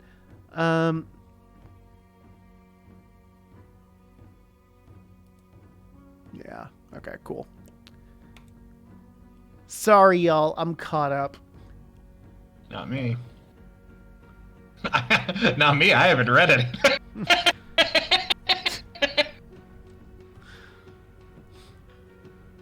Bold of you to assume I know how to read. Not me. I'm doing actual work. I went to college later than everyone. I went, well, not everyone, but I started college when I was like 22. But I was an English major, and I used to tell everyone that I was actually illiterate, and I was using audiobooks, but the further and further we got into my English major, the harder and harder it was to source some of these books, and I was getting, like, really worked up. Yeah, totally get that. It was a funny story to tell people. It's a funny lie to tell people. Elstragoon, yeah, no. Games on Demand, I know we're looking into that on our end too. Corey, that is the thing that the 3 of us were talking about, right? Where you can put your game in, like, to have people play it? I think so, yeah. Okay, yeah. That sounds familiar. Ooh, McNancy. Okay, so PBTA FITD hack called Forsaken Frontier. It's about a party of pioneers who each have a deep investment in a small settlement in a dangerous, cursed no man's land. That would be fun. That's very neat. It sounds almost like is it like horror at all? Or, because I could definitely see that being like lending itself to like a horror setting for sure. I didn't know you had a Discord. Can I get a link to it? Well, that is an interesting, that's an interesting query that we have here because. Yes, you can. Well, because we can't post the link, right? Isn't that? I think like, we can. Night limit. I think we can. I'll actually check our profile. On our profile, we definitely have it linked somewhere. And that should be good. Oh, Noggin Dude can take care of it. Noggin Dude will get you that link. Thank you so much, Noggin Dude. We appreciate you. Always. Always and ever.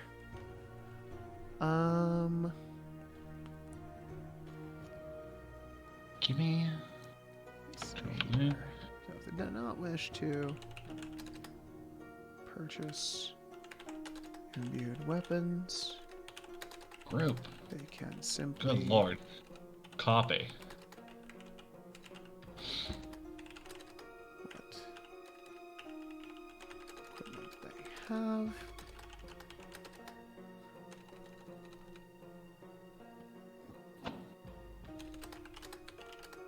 Move on to.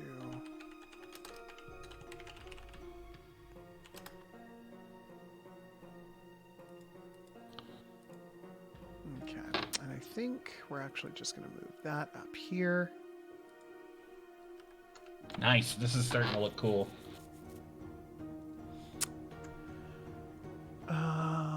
So I would not. That Ooh, that looks like a fucking book, right? Yeah, that looks very good. I like that a lot.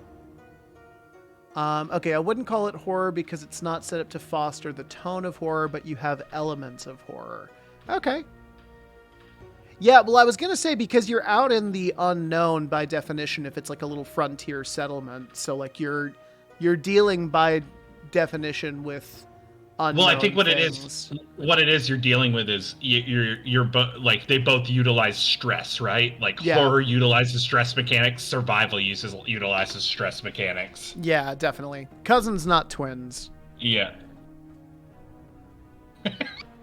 More along the tone of a dark western. Yeah, no, I can absolutely see that. Oh yeah, dude, dark westerns are fun. No, dark western's very cool. Snake oil salesman. We played what was it? Savage War. Savage. It was Deadlands. Deadlands. Thank you. Yep. I should know because I ran it, but the new Weird West version, which by the way is very good time. It's very fun. Yeah, and I like to do this thing in games where like I had everyone make their character, and then I did like a solo scene with each of them with like a snake oil salesman, but like an ethereal snake oil salesman kind of. Basically, it was the devil. And I was like, "You've made a deal with this person before. What was the deal?" And I think it was my favorite way to start off like an adventure set was like, "You've already made a deal with the devil. What were the results of that?" So to be clear, that was not in. That wasn't in the book. That was just something you did. Yeah, that was just me. Oh, dude, that's very cool. I didn't realize that. Yeah, duh. Hell yeah. No, like that's like a great way to start out any kind of a campaign, whether it's like a mini campaign or a long form one. Because it takes care of the question of like player initiative and like what they're trying to do. It's like you don't have to worry about like, well, okay, like, you know, why is my character invested in all this? Because like you do it right at the jump. It's like you are invested in this. We're not establishing, you know, we're not leaving it up to question whether or not you have a stake in this adventure. You do. Let's talk about why. Yeah. And that's such a good way to get around, like, you know, You all meet in a tavern. well, like, and I don't even hate you all meet in a tavern, but like there's two kinds of players that like really benefit from that. And like one is like players like me who like maybe have a little bit of trouble discerning their motivation. I know that when we had Noggin Dude on, he also talked about having kind of like similar anxieties about like when you're starting out with a character. And then the other one, of course, is your standard murder hobo, which is like no fun. And this is like a great way to say, like, listen, like you can be kind of a murder hobo, but like not to the point where it's going to disrupt the story. Like, this is the line. Yeah. And it's not just like an agreed upon meta thing between the player and the GM. It's actually baked into the narrative. Like, this is the line in this universe, right? Yeah. No, I think it's an effective way to, like, if not utilizing it for campaigns, which I think it would be effective because, like, you have, like, a starting point, but it's definitely an effective way to do, like, short adventure sets like that. Absolutely. Where, like, you have to be tighter, right? Like, you just don't have time otherwise. Yeah, very true. No, if you're doing a big epic, like, 150 episode thing or whatever, then cool. Your characters are going to have tons of time to, play around with the whole you meet at a tavern thing, figure stuff out. But yeah, and like a mini arc where like you're really just looking to spend like 5 sessions on something. Yeah. Having that direction is very nice. And it worked out. Like, I don't know. Like, that was, I think, one of the more fun sets I've run. Yeah. I like to run those little mini adventures. Yeah. Yeah, McNancy, we are all about using like open-ended questions during character creation. Like we give our players options to build on. But one of the things that we are going to make clear in like the playtest doc is like, these are the answers we're providing. But if you have an idea for a character that just doesn't fit any of these, like tell your archivist what that answer is and then work out, whatever the mechanical effect of that, might be. Like we've definitely found that open-ended character creation is phenomenal for the people who are more familiar with it. For the people who are newer to it, they might actually struggle with it. So we're trying to kind of walk that line between both. It's tough. Like, yeah, as much as I like give Dungeons and Dragons just a metric shit ton of shit, one thing they do really, really well is introduce players to things. Yeah, absolutely. And I think part of that is like, it is like the background stuff, right? Like, backgrounds are super light in Dungeons and Dragons. You can kind of fill it in however you want. You roll a couple dice, it gives you an idea, go from there. But yeah, I don't know. Like, L5R is like where we took a lot of inspiration for what we're doing there, and I think it works really well. Yeah, no. So L5R is the game that I'm currently running in mine and Corey's private group. And they have something in L5R in Legend of the Five Rings called the Game of 20 Questions, which is literally, it's very similar to the character creation that we have. D&D introduced me to literally almost any other game. Yeah, that's exactly... Yeah. That's kind of the pipeline that a lot of us experienced. I was very much the same way. I started playing about 5 years ago because Corey pulled me into their group. And we actually started on PBTA. We actually initially started on Monster of the Week, but very quickly moved into Dungeons and Dragons. And that was the first big game that I think I was ever really involved in. Yeah, I started playing Dungeons and Dragons with 2nd edition AD&D. Yeah. And then very quickly moved into, like, I think we played that for like a year or something, not even. And then like 3rd edition came out, and then we were playing 3rd edition, 3.5 and things like that. Yeah. How long was it before you started going into like other systems? Almost immediately, because we were playing like the Star Wars Saga system pretty quickly after that. I think we also had like MERP, which is like Middle Earth role playing, Oh, wow. And then I played GURPS a lot when I was younger too. So I mean, I've been playing like a diverse set of games for a while. Okay, yeah, that explains a lot. I was just trying to discern, like, how did this happen? Yeah, yeah. Yeah, no, I mean, like, to his credit, like, playing with Corey has really put me through like a boot camp of like learning different dice systems. I started probably again like 5 years ago or so. In that time, we've played, I think, two different PBTA games. We've played D&D, we've played Pathfinder, we've played Call of Cthulhu, we've played Stars Without Number, L5R. We've played, 3 PBTA games. What was that? Shadowrun. Oh yeah, Shadowrun, another huge one. We played Deadlands. Worlds in Peril. That was the other PBTA. Don't give it a shout out. It doesn't deserve it. No, it's not very good. Fuck, I know there's more.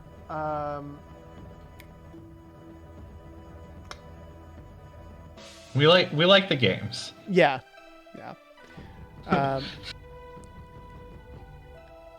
a lot of merps, good amount of GURPS.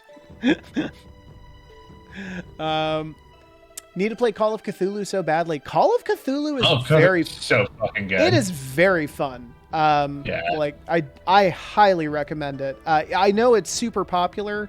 It's probably it's earned it. It's earned it. It's in probably like the top 3 most well-known tabletops, I would assume. It seems to me, I read it very much as like Pathfinder, D&D, and Call. I think GURPS used to be up there, but I don't know. It's much crunchier than people want now, which is funny because like crunch is pretty popular right now, like with trad games.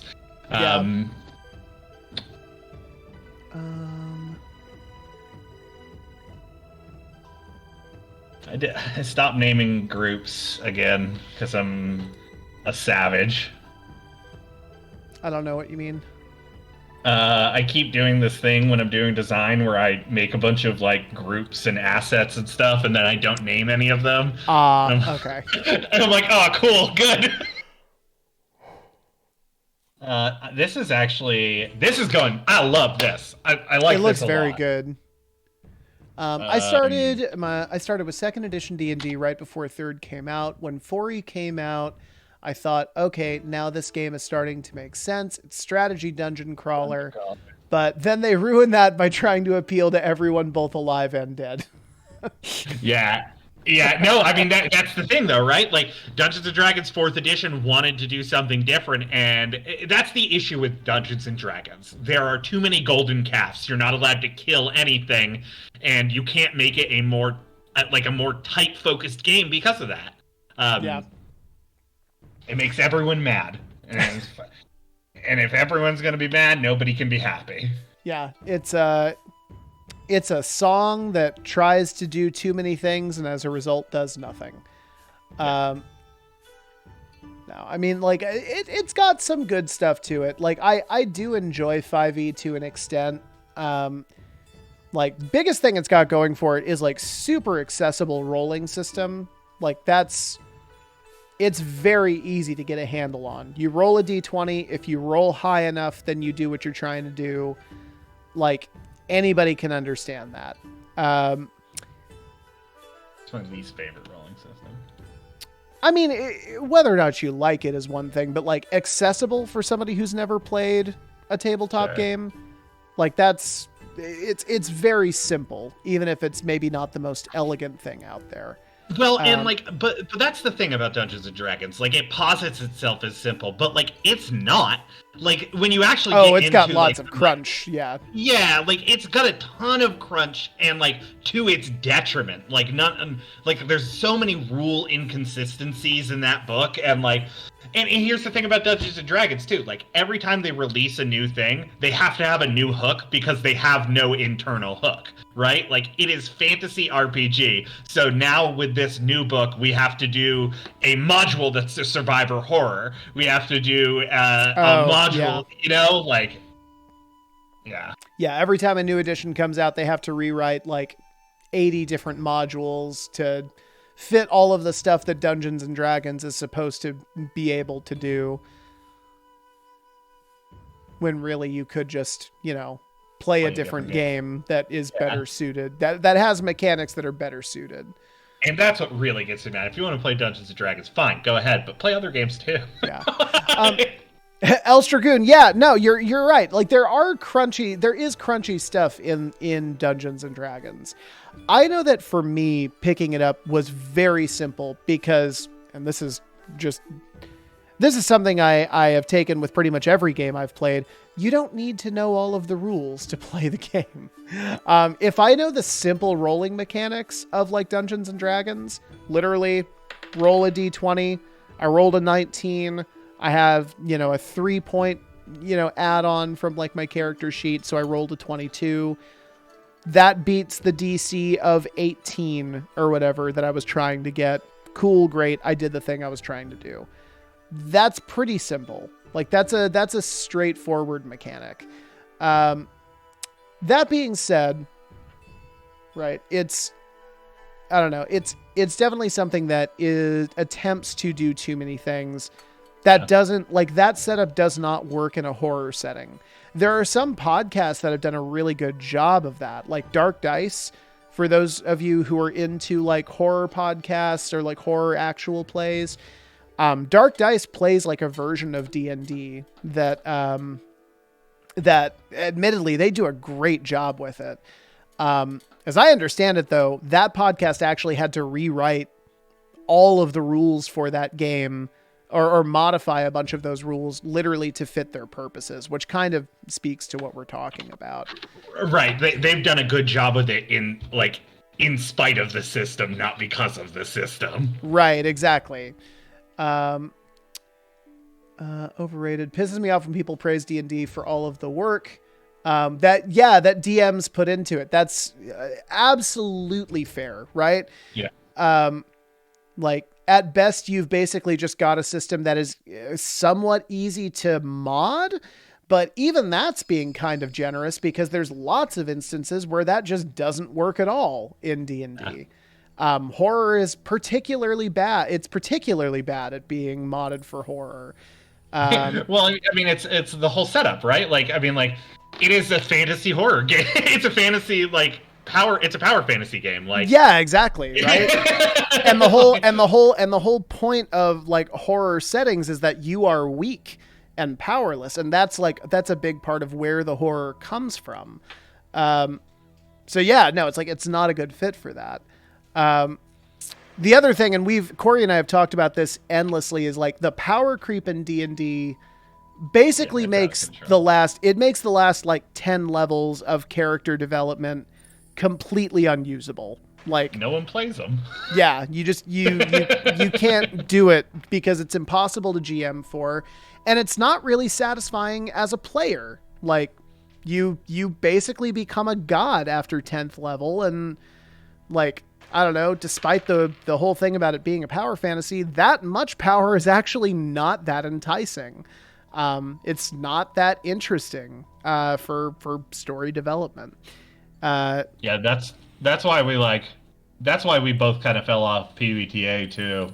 Yeah, very true. And like to PBTA's credit, we did try to run like long form campaigns where nobody was dying in them.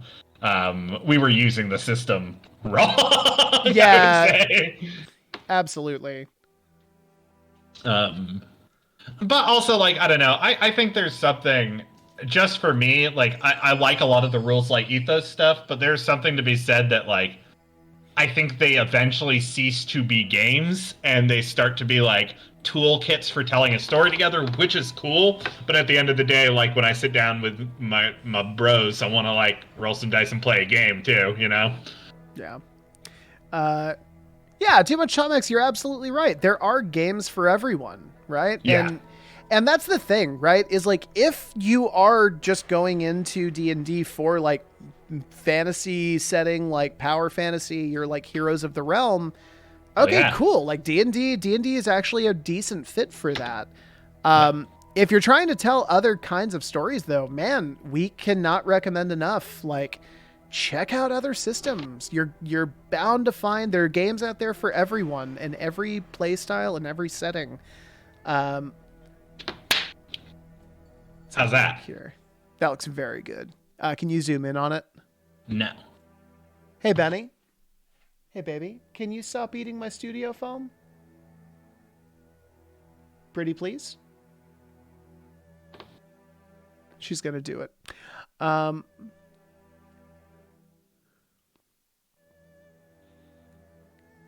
that's it. Yeah, love that. That looks so good. I like to compare D&D to Swisher Sweets. People tout it as this amazing product that everyone uses, but in truth, they're scraping out all the contents and then rolling their own weed in the wrapper. Yeah. Yeah, okay. Makes sense. So yeah, So didn't now know I how can many. go. Oh, go ahead. Oh, sorry.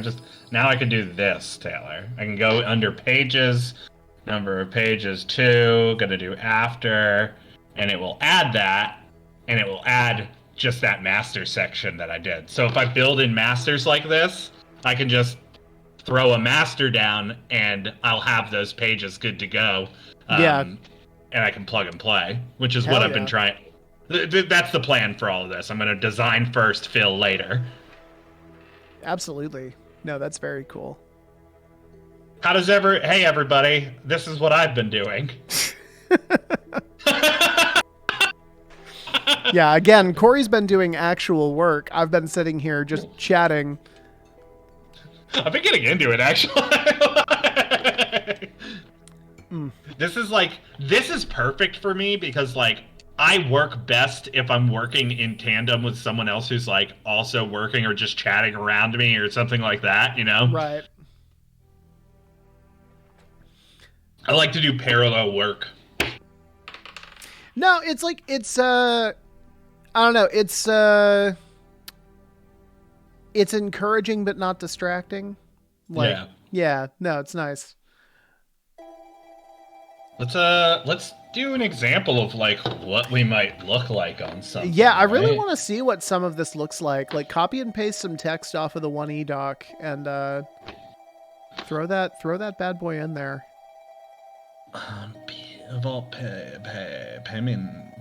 Pay me money. Pay me money.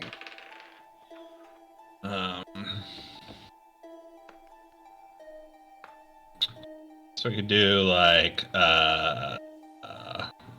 something like this.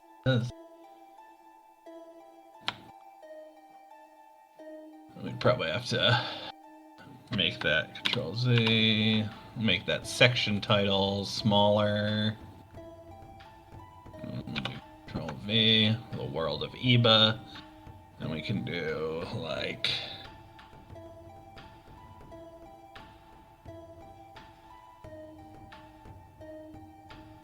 I hate Google Sheets. Yeah. No, you know I hate it. Yeah. I do. Well, unfortunately, I know you don't use Microsoft Word, so Yeah, I also don't do that, so that's fair. don't know what you're looking for. So let's do that. I just wanted to complain. Is that so much to ask for? Absolutely not. You should be allowed to complain whenever you want. Notepad it is. Oh.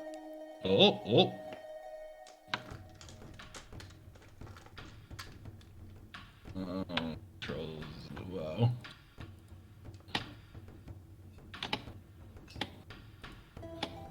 We're gonna. Boy, you can tell I've wrote this. What do you mean? It's just like a bunch of line breaks. Oh no, that's what you want to have though. That's like Yeah. no, that's good writing. Okay, For cool. this kind of thing, that's what you want. Turns out I've been doing good writing, guys. Yeah, no, you're a good writer. You literally like were going for an English degree. Like I was a writing major too. I was gonna say I'm the writer on this project by default because you handle everything else. Let's see. I should probably pull the margins in on this, but this would be the general. I'd pull the margins in probably, but Yeah. No, I like that. It looks good, right? It looks very like stark on the page. It's readable. Like, yeah, I like that a lot. How we feeling in chat? Yeah, let us know what you think. I know you guys can't see this super great. Let me actually. I can zoom in. No, don't zoom in. Zoom back out. Because if you zoom in, it's just going to. Discord invalid on. Oh. That. Noggin dude, if you could possibly look into that, I have no idea why that would be the case. I'll send him. Yeah, because I've changed it to permanent, so it should be permanent.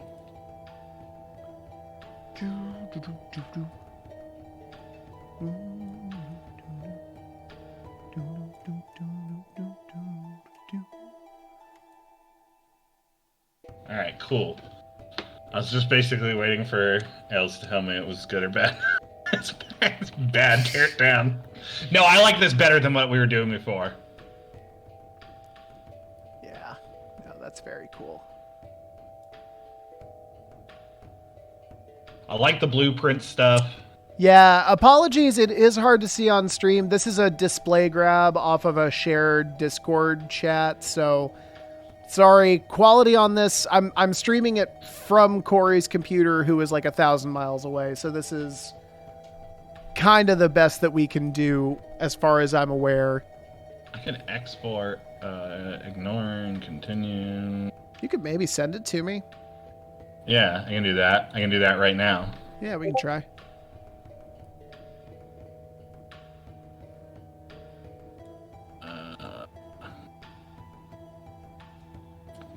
Yeah, I'm gonna do this. I'm gonna do this.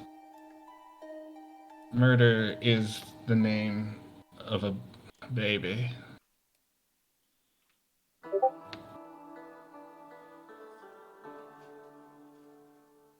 Oh, sorry.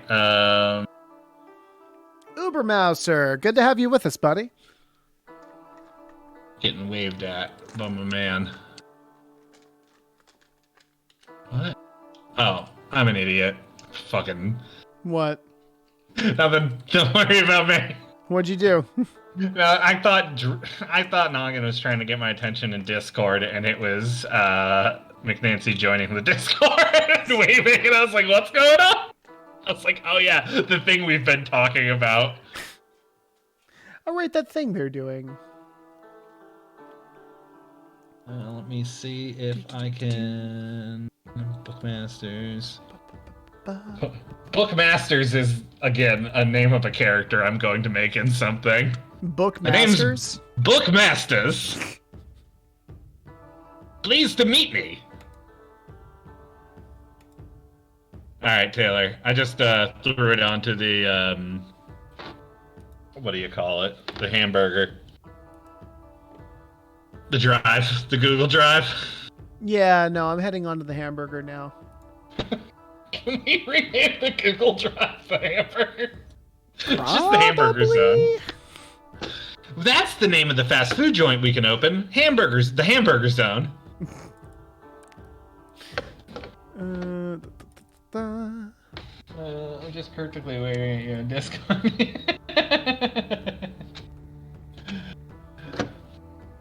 Honestly, Uber, me too. I'm only here in spirit. I died. I'm a ghost. Taylor, I'm a ghost. Oh, I'm a Christmas ghost. Oh, little Christmas ghost. Oh, he's adorable. Taylor, this year for Christmas, I'm gonna buy you the the Scrooge sleep get up. Oh my God, yes, please.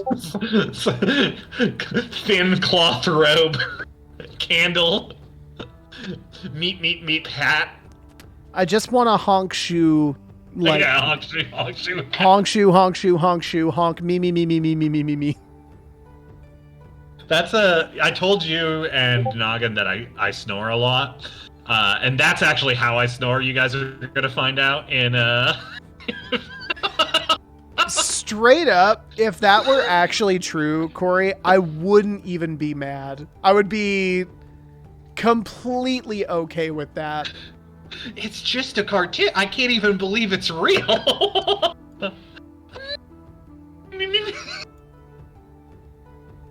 Or we're just gonna have to make do with this. That's Dr. Bookmasters to you, buddy. Didn't get my doctorate to call me Mr. Masters. I can't wait to talk like an old-timey dickhead at you guys in Victoriana. I say, old chap. It's gonna be just like... Yes, quite. It's gonna be so much, man. I'm so excited. I am very excited to watch you run a period piece. That's gonna be very different. I haven't seen you do anything apart from sci-fi in a minute. What's this? Oh, I'm just having a brandy and heroin. That is what they had. Have a bit of a cough.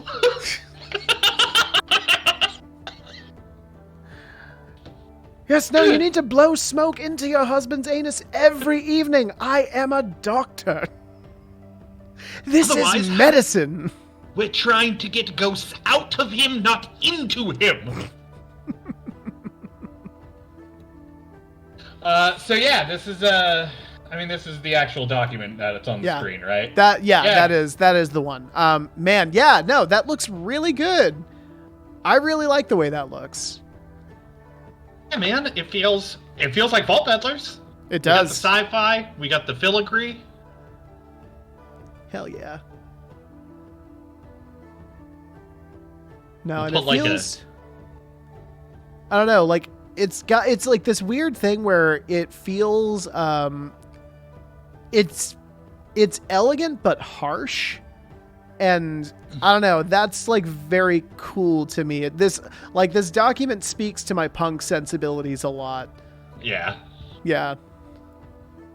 When I rated somebody last night, and they were like, "Oh, what are you guys working on?" So we talked about like what I was working on, and they're like, "Oh, you're going to PAX Unplugged. Do you guys have like a table or something?" And I was like, "Not in so many words." In so many words, meaning one word, which is no. No. Yeah, I have been thinking. Let's talk logistics. How are we going to sneak in all these things we got to hand out to people? Do we have to sneak them in? I figured if we had a backpack, they'd just let us in. I feel like they will, because like you can have a backpack to buy stuff, but they might check our backpack and be like, "What the fuck?" I was gonna say no. I mean, I don't think there's like a rule about like you can't bring in minis to pass out. We are using airbed rules here, right? Like that's how we're trying to get by. Hold on. There's no rule in the book against it. Oh, what is it against the law? Oh, what is it against the law to sneak in my homemade minis that I'm going to pass out to people?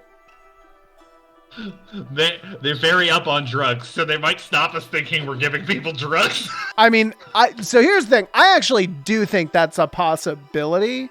It is. That'll be once we're actually in there, though. Like, because they're literally going to see us handing like dime bags over to people and being like, "Huh, wonder what's in there."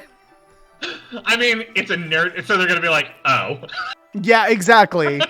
Like we're going to get stopped and we're going to show them what we have, and they're going to be like, "Oh, you are like the least important thing in my day," and then they're going to go, and we're going to be like, "Yeah, that's correct."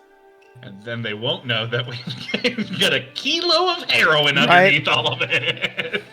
Check and mate. Mate. No, I mean, I think it'll be fine.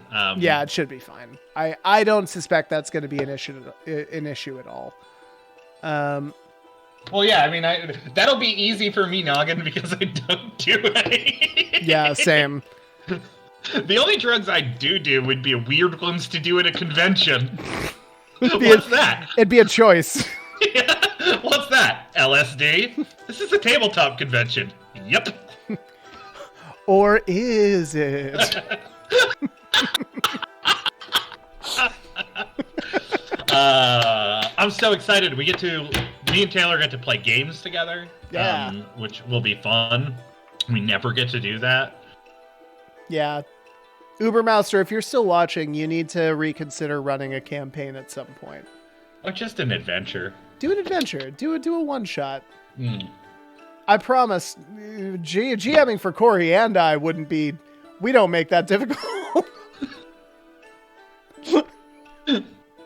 Fucking not like Taylor's fucking samurai game where we keep... Bye! When you guys actually bit a hook that I gave you last night, that is the most rewarding. That's the best I've ever felt as a GM. I was like, really? Are you like you're really gonna do it? I felt like Charlie Brown with like Lucy like holding the football. Like, okay, here we go. Listen, man, I'm sticking around to buy poison. Like, Yeah.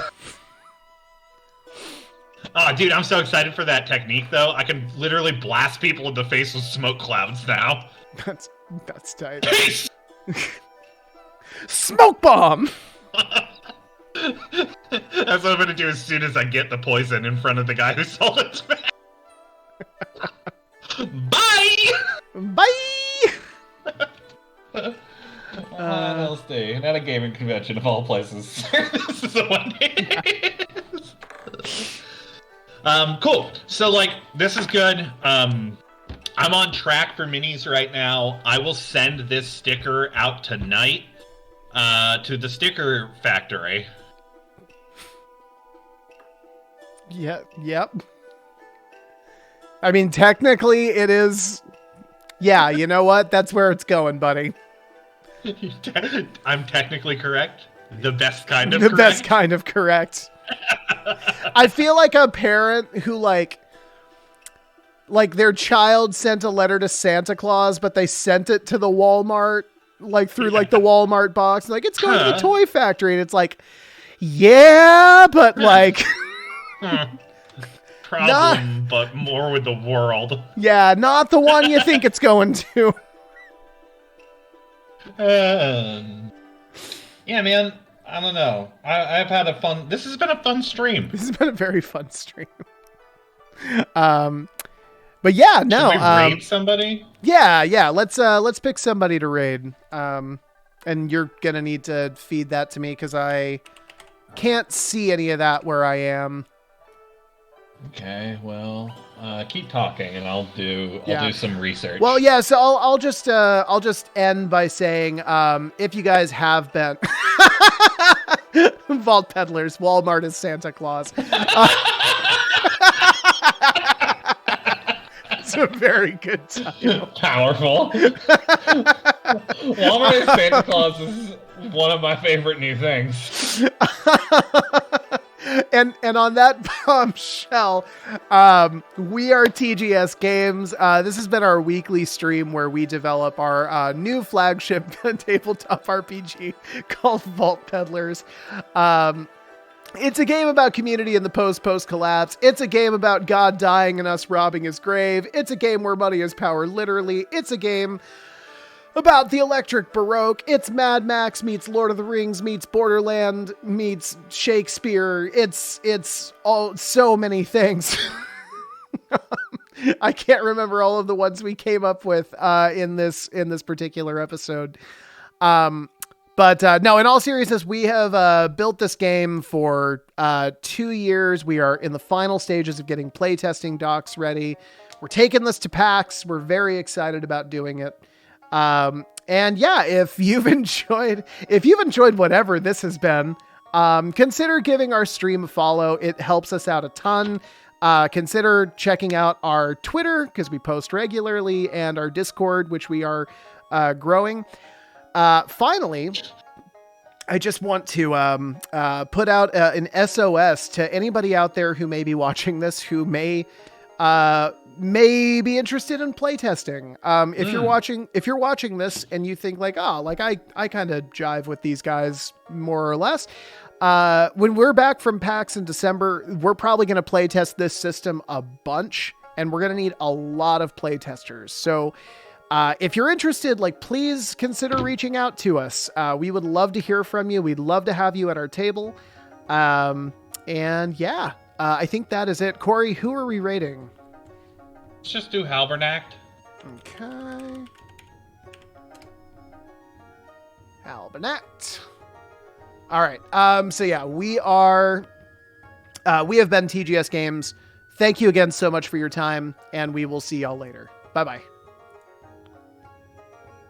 Body is full of